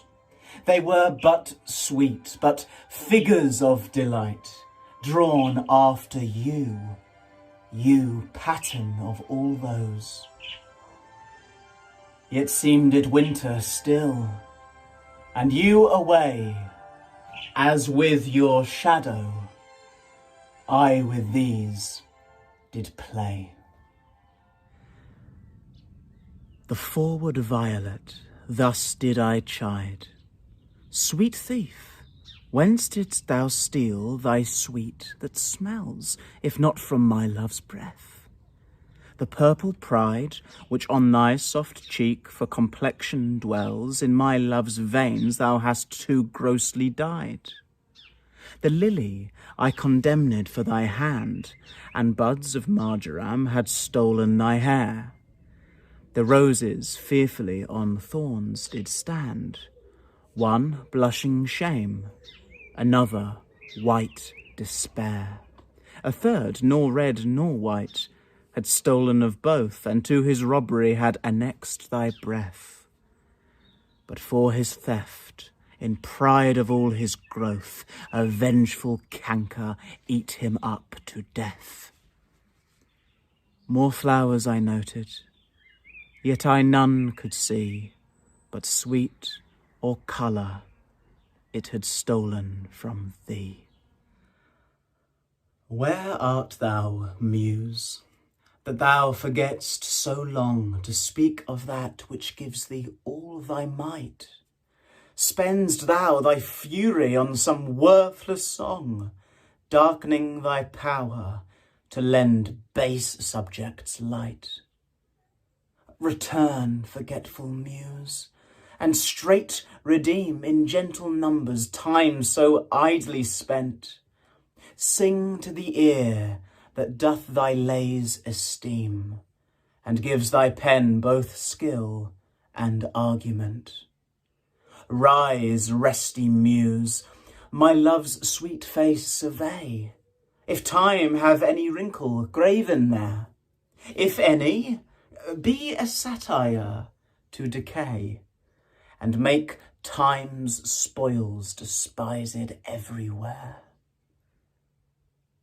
Give my love fame faster than time wastes life, so thou prevent'st his scythe and crooked knife.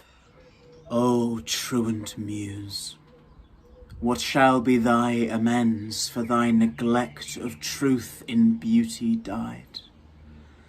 Both truth and beauty on my love depends. So dost thou too, and therein dignified. Make answer, Muse. Wilt thou not haply say, truth needs no colour, with his colour fixed, beauty no pencil, beauty's truth to lay, but best is best if never intermixed? Because he needs no praise, wilt thou be dumb? Excuse not silence so, for it lies in thee to make him much outlive a gilded tomb, and to be praised of ages yet to be. Then do thy office, Muse. I teach thee how to make him seem long hence as he shows now. My love is strengthened, though more weak in seeming. I love not less, though less the show appear. That love is merchandised, whose rich esteeming the owner's tongue doth publish everywhere. Our love was new, and then but in the spring, when I was wont to greet it with my lays, as Philomel in summer's front doth sing, and stops his pipe in growth of riper days.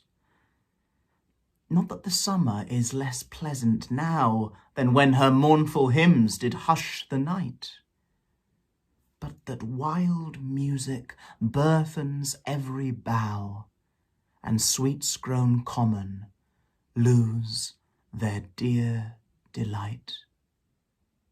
Therefore, like her, I sometime hold my tongue, because I would not dull you with my song. Alack, what poverty my muse brings forth, that having such a scope to show her pride, the argument all bare is of more worth than when it hath my added praise beside. Oh, blame me not if I no more can write.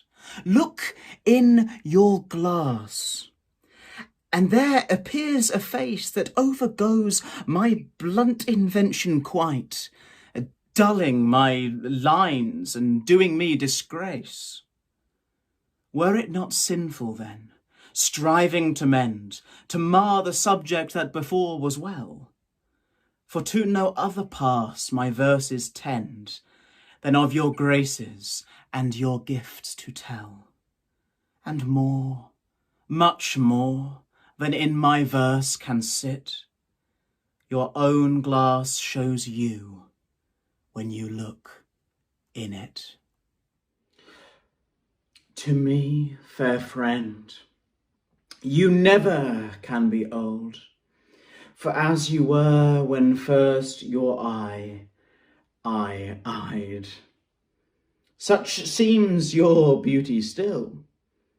3 winters cold have from the forest shook 3 summers bright. 3 beauteous springs in yellow autumn turned. In protest of the seasons have I seen 3 April perfumes in 3 hot Junes burned. Since first I saw you fresh, which yet are green. Ah, yet doth beauty, like a dial's hand, steal from his pace, and no pace perceived. So your sweet hue, which methinks still doth stand, hath motion, and my eyes may be deceived. For fear of which, hear this, thou age unbred, ere you were born, was beauty's summer dead. Let not my love be called idolatry, nor my beloved as an idol show, since all alike my songs and praises be, to one, of one, still such and ever so. Kind is my love today, tomorrow kind, still constant in a wondrous excellence. Therefore my verse to constancy confined, one thing expressing, leaves out difference. Fair, kind, and true is all my argument. Fair, kind, and true, varying to other words. And in this change is my invention spent. 3 themes in one, which wondrous scope affords. Fair, kind, and true have often lived alone, which 3 till now never kept seat in one. When in the chronicle of wasted time I see descriptions of the fairest wights, and beauty making beautiful old rhyme in praise of ladies dead and lovely knights, then in the blazon of sweet beauty's best, of hand, of foot, of lip, of eye, of brow, I see their antique pen would have expressed even such a beauty as you master now. So all their praises are but prophecies of this our time, all you prefiguring. And for they looked but with divining eyes, they had not skill enough your worth to sing. For we, which now behold these present days, have eyes to wonder, but lack tongues to praise. Not mine own fears, nor the prophetic soul of the wide world dreaming on things to come, can yet the lease of my true love control, supposed as forfeit to a confined doom. The mortal moon hath her eclipse endured, and the sad augurs mock their own presage. Incertainties now crown themselves assured, and peace proclaims olives of endless age. Now with the drops of this most balmy time, my love looks fresh, and death to me subscribes. Since, spite of him, I'll live in this poor rhyme, while he insults o'er dull and speechless tribes. And thou, in this, shalt find thy monument, when tyrants' crests and tombs of brass are spent. What's in the brain that ink may character, which hath not figured to thee my true spirit? What's new to speak? What now to register, that may express my love, or thy dear merit? Nothing, my sweet boy, but yet, like prayers divine, I must each day say o'er the very same, counting no thing old, thou mine, I thine, even as when first I hallowed thy fair name. So that eternal love in love's fresh case weighs not the dust and injury of age, nor gives to necessary wrinkles place, but makes antiquity for aye his page. Finding the first conceit of love there bred, where time and outward form would show it dead. Oh, never say that I was false of heart, though absence seemed my flame to qualify. As easy might I from myself depart, as from my soul, which in thy breast doth lie. That is my home of love. If I have ranged, like him that travels, I return again, just to the time, not with the time exchanged, so that myself bring water for my stain. Never believe Though in my nature reigned all frailties that besiege all kinds of blood, that it could so preposterously be stained, to leave for nothing all thy sum of good. For nothing this wide universe I call, save thou, my rose, in it thou art my all. Alas, 'tis true, I have gone here and there, and made myself a motley to the view, gored mine own thoughts, sold cheap what is most dear, made old offences of affections new.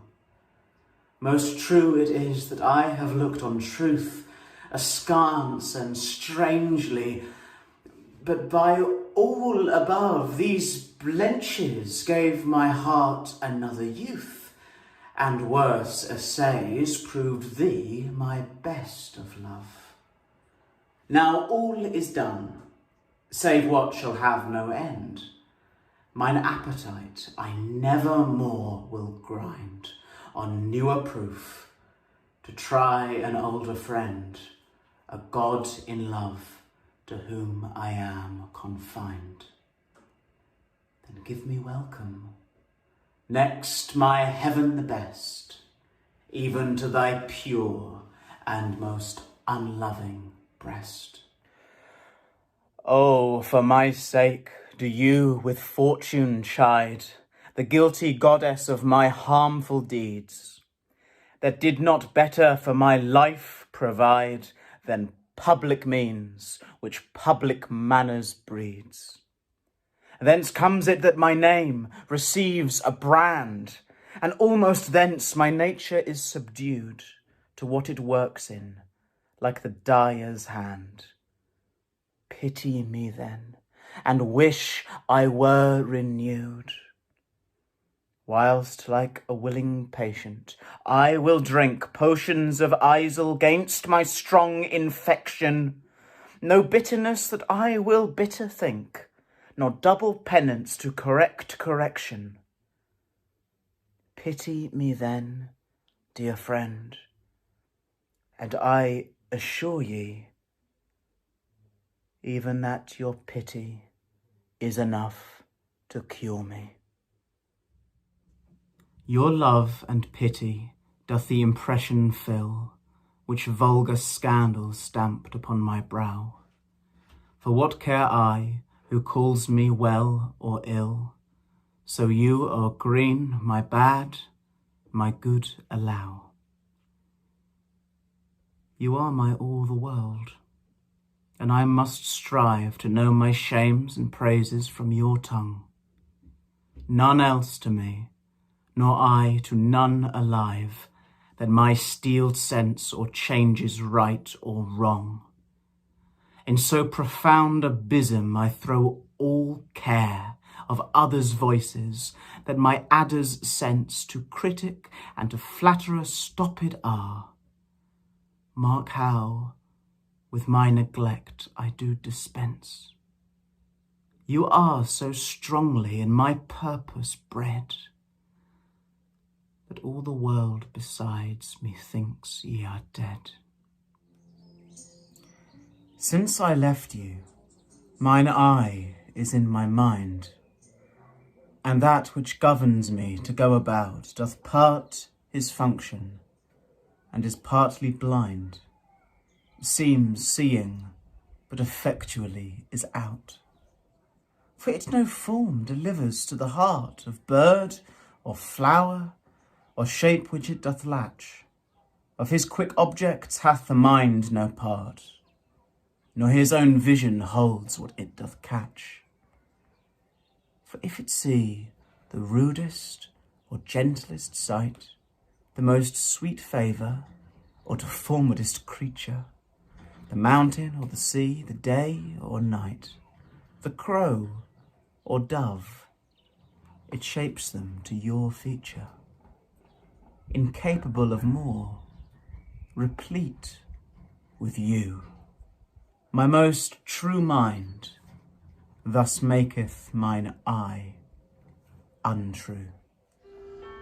Or whether doth my mind, being crowned with you, drink up the monarch's plague, this flattery? Or whether, shall I say, mine eye saith true, and that your love taught it this alchemy, to make of monsters and things indigest such cherubims as your sweet self resemble, creating every bad a perfect best, as fast as objects to his beams assemble. Oh, 'tis the first, 'tis flattery in my seeing, and my great mind most kingly drinks it up. Mine eye well knows what with his gust is greeing, and to his palate doth prepare the cup. If it be poisoned, 'tis the lesser sin, that mine eye loves it, and doth first begin. Those lines that I before have writ do lie, even those that said I could not love you dearer. Yet then my judgment knew no reason why my most full flame should afterwards burn clearer. But reckoning time, whose millioned accidents creep in twixt vows and change decrees of kings, tan sacred beauty, blunt the sharpest intents, divert strong minds to the course of altering things. Alas, why, fearing of time's tyranny, might I not then say, now I love you best, when I was certain o'er uncertainty, crowning the present, doubting of the rest? Love is a babe, then might I not say so, to give full growth to that which still doth grow. Let me not to the marriage of true minds admit impediments. Love is not love, which alters when it alteration finds, or bends with the remover to remove. Oh no, it is an ever fixed mark that looks on tempests and is never shaken. It is the star to every wandering bark, whose worth's unknown, although his height be taken. Love is not time's fool, though rosy lips and cheeks within his bending sickle's compass come. Love alters not with his brief hours and weeks, but bears it out, even to the edge of doom. If this be error, and upon me proved, and I never writ, nor no man ever loved. Accuse me thus, that I have scanted all, wherein I should your great deserts repay. Forgot upon your dearest love to call, whereto all bonds do tie me day by day. That I have frequent been with unknown minds, and given to time your own dear purchased right. That I have hoisted sail to all the winds which should transport me farthest from your sight. Book both my wilfulness and errors down, and on just proof surmise accumulate. Bring me within the level of your frown, but shoot not at me in your wakened hate. Since my appeal says I did strive to prove the constancy and virtue of your love. Like as to make our appetites more keen, with eager compounds we our palate urge, as to prevent our maladies unseen, we sicken to shun sickness when we purge. Even so, being full of your ne'er cloying sweetness, to bitter sources did I frame my feeding, and, sick of welfare, found a kind of meetness to be diseased, ere that there was true needing. Thus policy in love, to anticipate the ills that were not, grew to faults assured, and brought to medicine a healthful state, which rank of goodness would by ill be cured. But thence I learn, and find the lesson true. Drugs poison him that so fell sick of you. What potions I have drunk of siren tears, distilled from limbecks foul as hell within, applying fears to hopes and hopes to fears, still losing when I saw myself to win. What wretched errors hath my heart committed, whilst it hath thought itself so blessed never? How have mine eyes out of their spheres been fitted in the distraction of this madding fever? O benefit of ill, now I find true that better is by evil still made better, and ruined love, when it is built anew, grows fairer than at first, more strong, far greater. So I return rebuked to my content, and gain by ills thrice more than I have spent.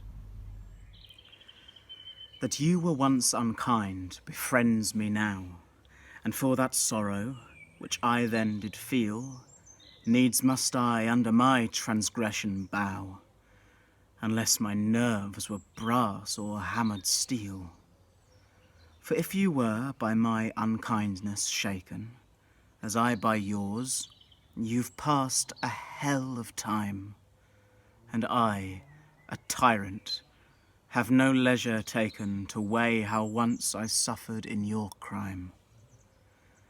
Oh, that our night of woe might have remembered my deepest sense, how hard true sorrow hits, and soon to you as you to me then tendered the humble salve which wounded bosoms fits. But that your trespass now becomes a fee, mine ransom's yours, and yours must ransom me. 'Tis better to be vile than vile esteemed, when not to be receives reproach of being, and the just pleasure lost, which is so deemed not by our feeling, but by others' seeing. For why should others' false adulterate eyes give salutation to my sportive blood? Or on my frailties, why are frailer spies, which in their wills count bad what I think good? No, I am that I am, and they that level at my abuses reckon up their own. I may be straight though they themselves be bevel, by their rank thoughts my deeds must not be shown. Unless this general evil they maintain, all men are bad, and in their badness reign. Thy gift, thy tables are within my brain, full charactered with lasting memory, which shall above that idle rank remain, beyond all date, even to eternity. Or, at the least, so long as brain and heart have faculty by nature to subsist, till each to raised oblivion yield his part of thee, thy record never can be missed. That poor attention could not so much hold, nor need I tallies thy dear love to score. Therefore to give them from me was I bold, to trust those tables that receive thee more, to keep an adjunct to remember thee were to import forgetfulness in me. No, time, thou shalt not boast that I do change. Thy pyramids, built up with newer might, to me are nothing novel, nothing strange. They are but dressings of a former sight. Our dates are brief, and therefore we admire what thou dost foist upon us that is old, and rather make them born to our desire than think that we before have heard them told. Thy registers and thee I both defy, not wondering at the present nor the past, for thy records and what we see doth lie, made more or less by that continual haste. This I do vow, and this shall ever be. I will be true, despite thy scythe and thee. If my dear love were but the child of state, it might for fortune's bastard be unfathered, as subject to time's love or to time's hate, weeds among weeds, or flowers with flowers gathered. No, it was builded far from accident. It suffers not in smiling pomp, nor falls under the blow of thralled discontent, whereto the inviting time our fashion calls. It fears not policy, that heretic, which works on leases of short-numbered hours, but all alone stands hugely politic, that it nor grows with heat, nor drowns with showers. To this I witness call the fools of time, which die for goodness, who have lived for crime. Were it aught to me, I bore the canopy, with my extern the outward honouring, or laid great bases for eternity, which proves more short than waste or ruining. Have I not seen dwellers on form and favour lose all and more by paying too much rent, for compound sweet, foregoing simple savour, pitiful thrivers in their gazing spent?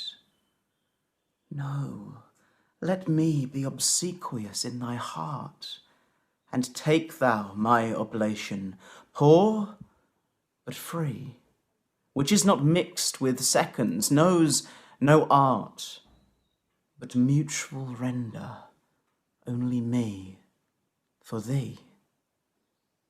Hence, thou suborned informer, a true soul, when most impeached, stands least in thy control.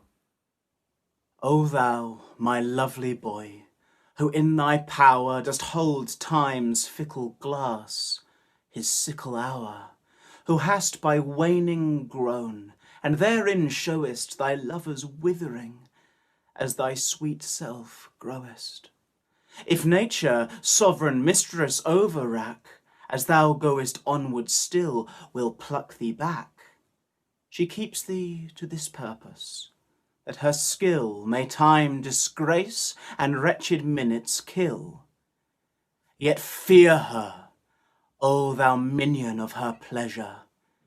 She may detain, but not still keep her treasure. Her audit, though delayed, answered must be, and her quietus is to render thee. In the old age, black was not counted fair, or if it were, it bore not beauty's name. But now is black beauty's successive heir, and beauty slandered with a bastard shame.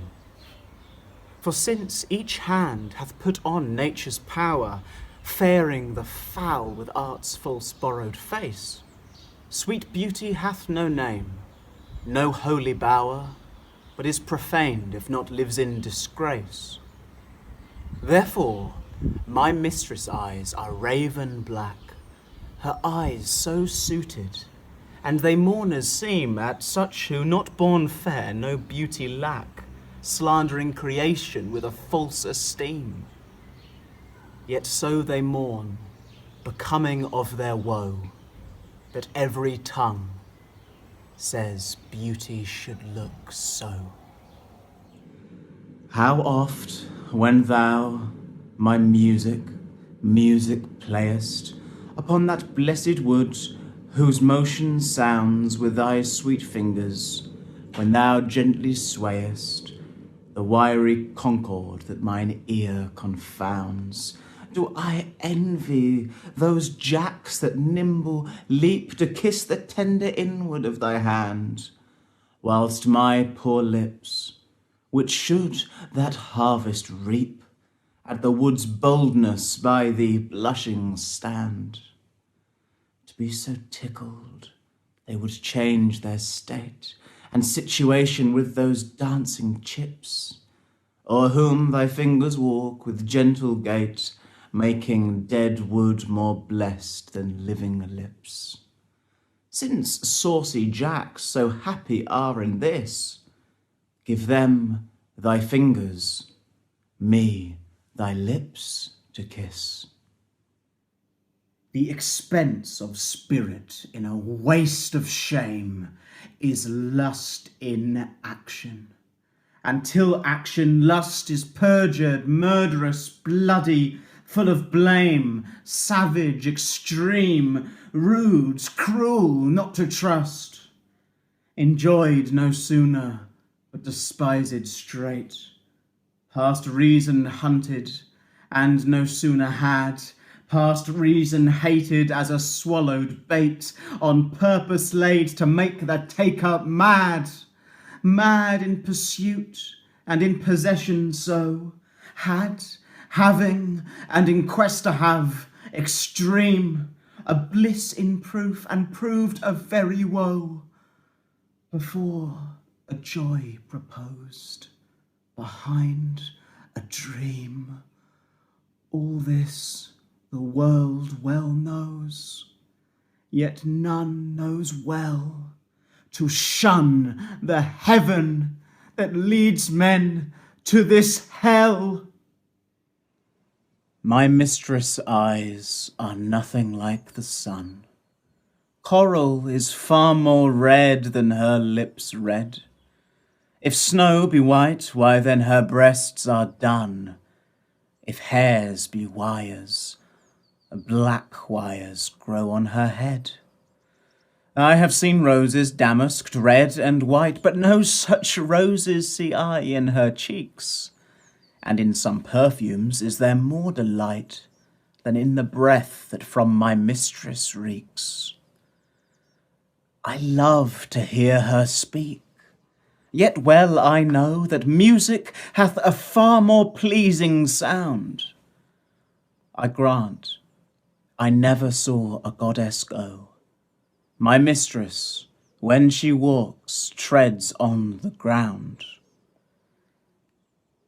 And yet, by heaven, I think my love as rare as any she belied with false compare.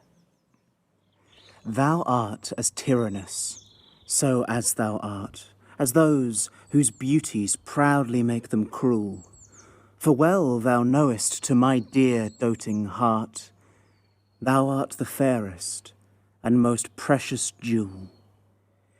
Yet, in good faith, some say that thee behold, thy face hath not the power to make love groan. To say they err, I dare not be so bold, although I swear it to myself alone. To be sure, that is not false, I swear, 1,000 groans, but thinking on thy face, on one another's neck do witness bear, thy black is fairest in my judgment's place. In nothing art thou black, save in thy deeds, and thence this slander, as I think, proceeds. Thine eyes I love, and they as pitying me, knowing thy heart torments me with disdain, have put on black, and loving mourners be, looking with pretty ruth upon my pain. And truly not the morning sun of heaven, better becomes the grey cheek of the east, nor that full star that ushers in the even doth half that glory to the sober west, as those two morning eyes become thy face. Oh, let it then as well beseem thy heart to mourn for me, since morning doth thee grace, and suit thy pity like in every part. Then will I swear beauty herself is black, and all they foul that thy complexion lack. Beshrew that heart that makes my heart to groan, for that deep wound it gives my friend and me. Is't not enough to torture me alone, but slave to slavery my sweetest friend must be? Me from myself thy cruel eye hath taken, and my next self thou harder hast engrossed. Of him, myself, and thee I am forsaken, a torment thrice threefold to be thus crossed. Prison my heart in thy steel bosom's ward, but then my friend's heart let my poor heart bail. Whoe'er keeps me, let my heart be his guard. Thou canst not then use rigour in my jail. And yet thou wilt, for I, being pent in thee, perforce am thine, and all that is in me. So now I have confessed that he is thine, and I myself am mortgaged to thy will. Myself I'll forfeit, so that other mine thou wilt restore to be my comfort still. But thou wilt not, nor he will not be free, for thou art covetous, and he is kind. He learned but surety-like to write for me, under that bond that him as fast doth bind. The statute of thy beauty thou wilt take, thou usurer, that put'st forth all to use, and sue a friend came debtor for my sake, so him I lose through my unkind abuse. Him have I lost, thou hast both him and me.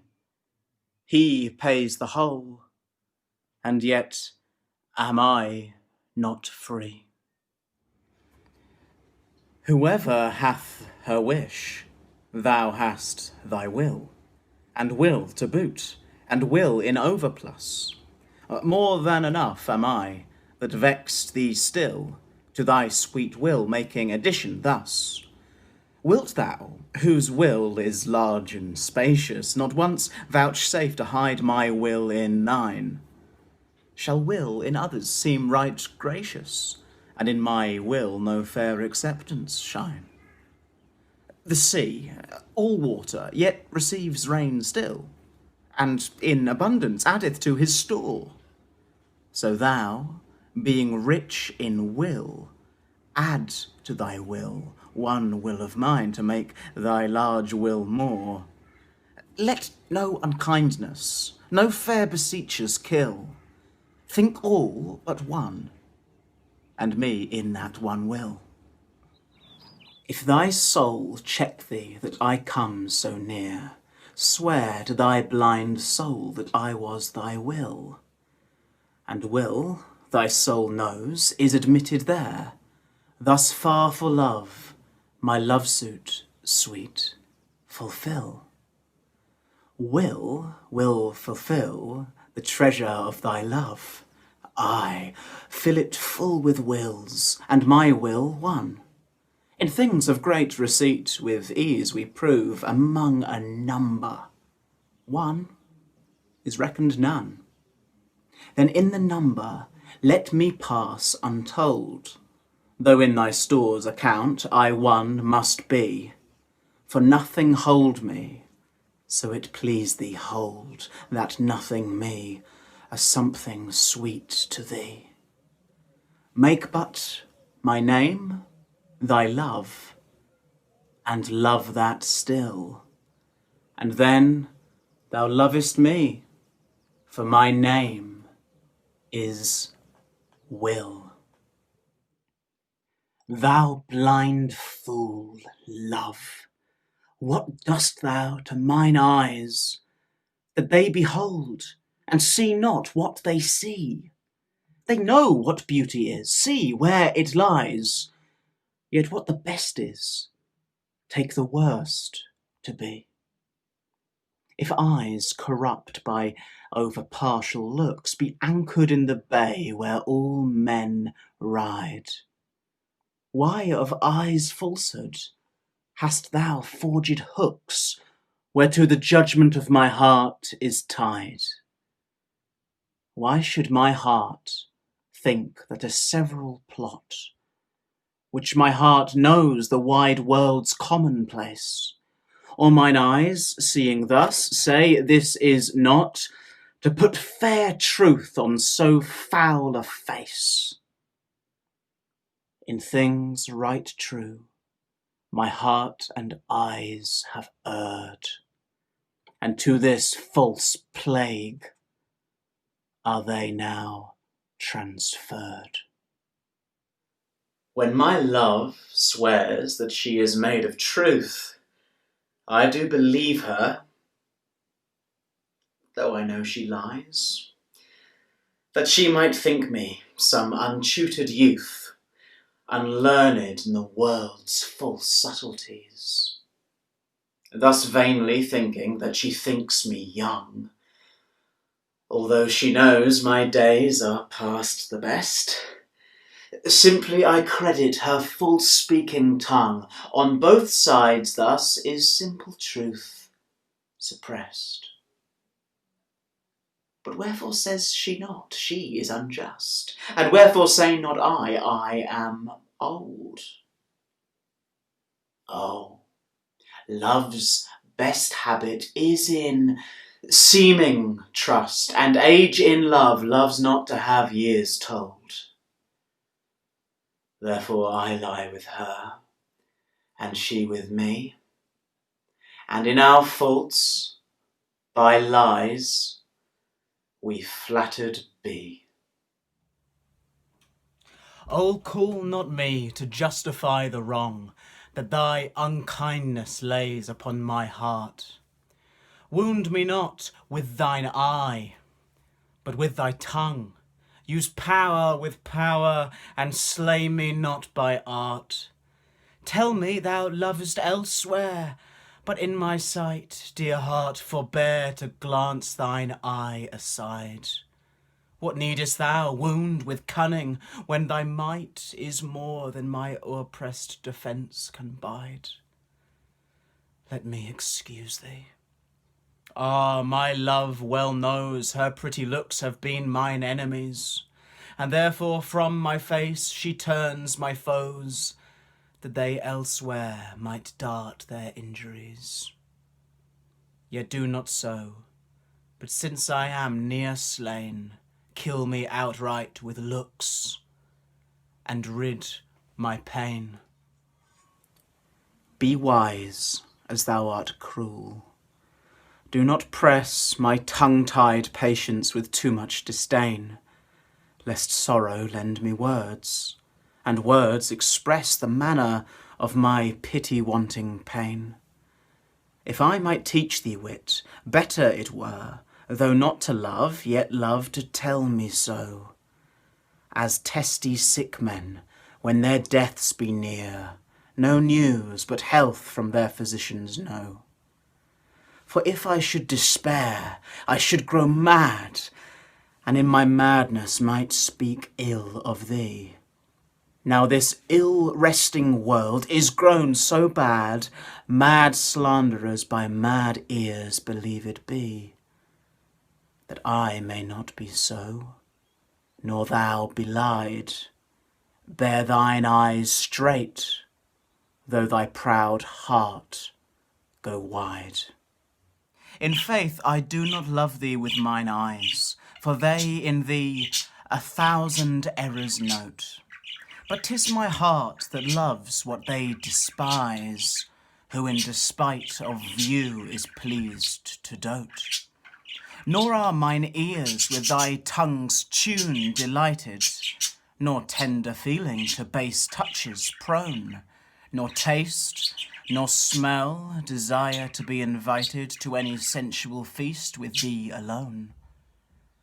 But my 5 wits, nor my 5 senses can dissuade one foolish heart from serving thee, who leaves unswayed the likeness of a man, thy proud heart's slave and vassal wretch to be. Only my plague, thus far I count my gain, that she that makes me sin awards me pain. Love is my sin, and thy dear virtue, hate. Hate of my sin, grounded on sinful loving. Oh, but with mine compare thou thine own state, and thou shalt find it merits not reproving. Or if it do, not from those lips of thine that have profaned their scarlet ornaments, and sealed false bonds of love as oft as mine, robbed others' beds revenues of their rents. Be it lawful I love thee, as thou lovest those whom thine eyes woo as mine importune thee. Root pity in thy heart, that, when it grows, thy pity may deserve to pitied be. If thou dost seek to have what thou dost hide, by self-example mayest thou be denied.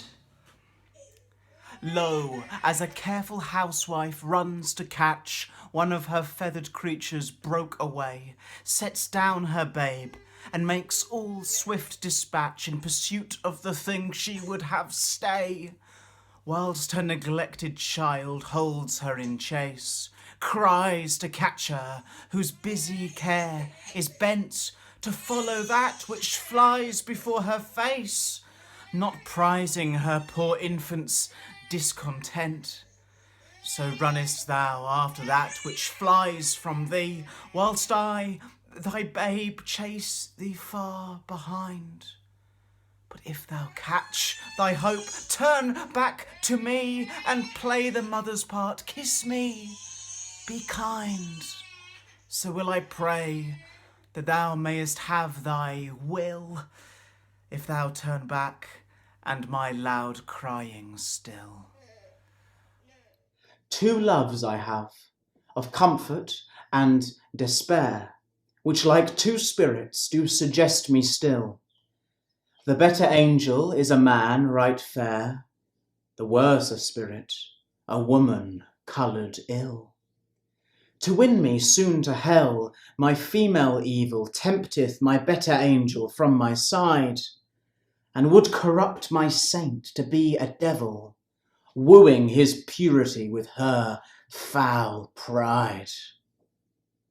And whether that my angel be turned fiend, suspect I may, yet not directly tell, but being both from me, both to each friend, I guess one angel in another's hell. Yet this I shall ne'er know, but live in doubt, till my bad angel fire my good one out. Those lips that a love's own hand did make breathed forth a sound that said, I hate, to me that languished for her sake. But when she saw my woeful state, straight in her heart did mercy come, chiding that tongue that ever sweet was used in giving gentle doom, and taught it thus anew to greet. I hate she altered with an end that followed it, as gentle day doth follow night, who like a fiend from heaven to hell is flown away. I hate, from hate away she threw, and saved my life, saying, not you. Poor soul, the centre of my sinful earth, why feedest these rebel powers that thee array?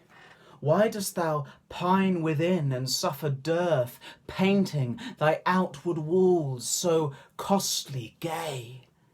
Why so large cost? Having so short a lease, dost thou upon thy fading mansion spend? Shall worms, inheritors of this excess, eat up thy charge? Is this thy body's end?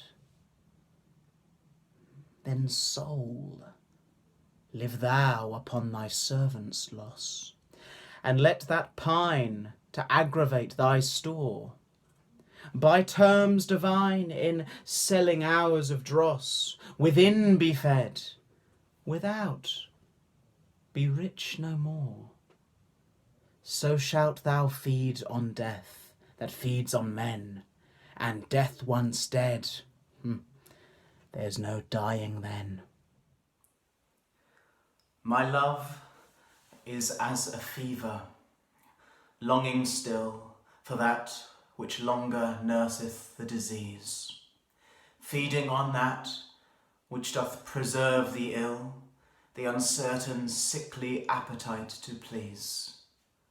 My reason, the physician to my love, angry that his prescriptions are not kept, hath left me, and I desperate now approve desire is death, which physic did accept.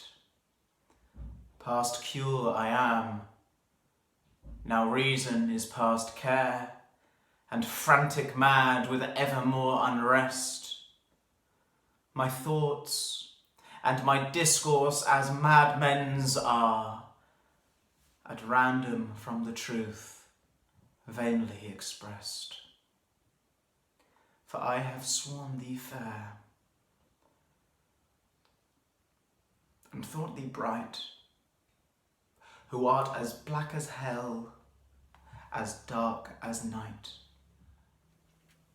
O me, what eyes hath love put in my head, which have no correspondence with true sight? Or if they have, where is my judgment fled, that censures falsely what they see aright? If that be fair, whereon my false eyes dote, what means the world to say it is not so?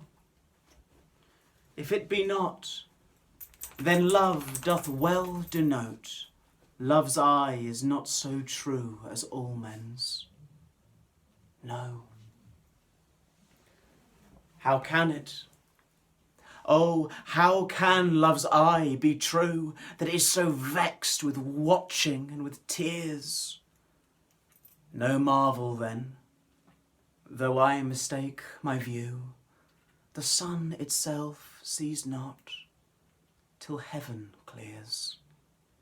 Oh, cunning love, with tears thou keep'st me blind, lest eyes well seeing thy foul faults should find. Canst thou, O cruel, say I love thee not, when I against myself with thee partake? Do I not think on thee, when I forgot am of myself, all tyrant for thy sake? Who hateth thee, that I do call my friend? On whom frown'st thou, that I do fawn upon? Nay, if thou lourest on me, do I not spend revenge upon myself with present moan? What merit do I in myself respect, that is so proud thy service to despise, when all my best doth worship thy defect, commanded by the motion of thine eyes? But love, hate on, for now I know thy mind. those that can see thou lovest, and I am blind. Oh, from what power hast thou this powerful might, with insufficiency my heart to sway, to make me give the lie to my true sight, and swear that brightness doth not grace the day? Whence hast thou this becoming of things ill, that in the very refuse of thy deeds there is such strength and warranties of skill, that in my mind thy worst all best exceeds? Who taught thee how to make me love thee more, the more I hear and see just cause of hate? Oh, though I love what others do abhor, with others thou shouldst not abhor my state. If thy unworthiness raised love in me, more worthy I to be beloved of thee. Love is too young to know what conscience is. Yet who knows not conscience is born of love? Then, gentle cheater, urge not my amiss, lest guilty of my faults thy sweet self prove. For thou, betraying me, I do betray my nobler part to my gross body's treason. My soul doth tell my body that he may triumph in love. Flesh stays no farther reason, but rising at thy name doth point out thee as his triumphant prize. Proud of this pride he is contented thy poor drudge to be, to stand in thy affairs, full by thy side. No want of conscience, hold it that I call her love, for whose dear love I rise and fall. In loving thee, thou knowest I am forsworn, but thou art twice forsworn to me love swearing. In act thy bed vow broke, and new faith torn, in vowing new hate after new love bearing. But why of 2 oaths breach do I accuse thee, when I break 20? I am perjured most, for all my vows are oaths but to misuse thee, and all my honest faith in thee is lost. For I have sworn deep oaths of thy deep kindness, oaths of thy love, thy truth, thy constancy, and to enlighten thee gave eyes to blindness, or made them swear against the thing they see. For I have sworn thee fair, more perjured I, to swear against the truth so foul a lie. Cupid laid by his brand and fell asleep. A maid of Dian's this advantage found, and his love-kindling fire did quickly steep in a cold valley fountain of that ground, which borrowed from this holy fire of love a dateless lively heat, still to endure, and grew a seething bath, which yet men prove against strange maladies a sovereign cure. But at my mistress I, love's brand new-fired, the boy for trial needs would touch my breast. I, sick withal, the help of bath desired, and thither hied a sad distempered guest, but found no cure. The bath for my help lies where Cupid got new fire, my mistress' eyes. The little love-god, lying once asleep, laid by his side his heart in flaming brand, while many nymphs that vowed chaste life to keep came tripping by, but in her maiden hand the fairest votary took up that fire which many legions of true hearts had warmed. And so the general of hot desire was sleeping by a virgin hand disarmed. This brand she quenched in a cool well by, which from love's fire took heat perpetual, growing a bath and healthful remedy for men diseased. But I, my mistress thrall, came there for cure, and this by that I prove, love's fire heats water, water cools not love.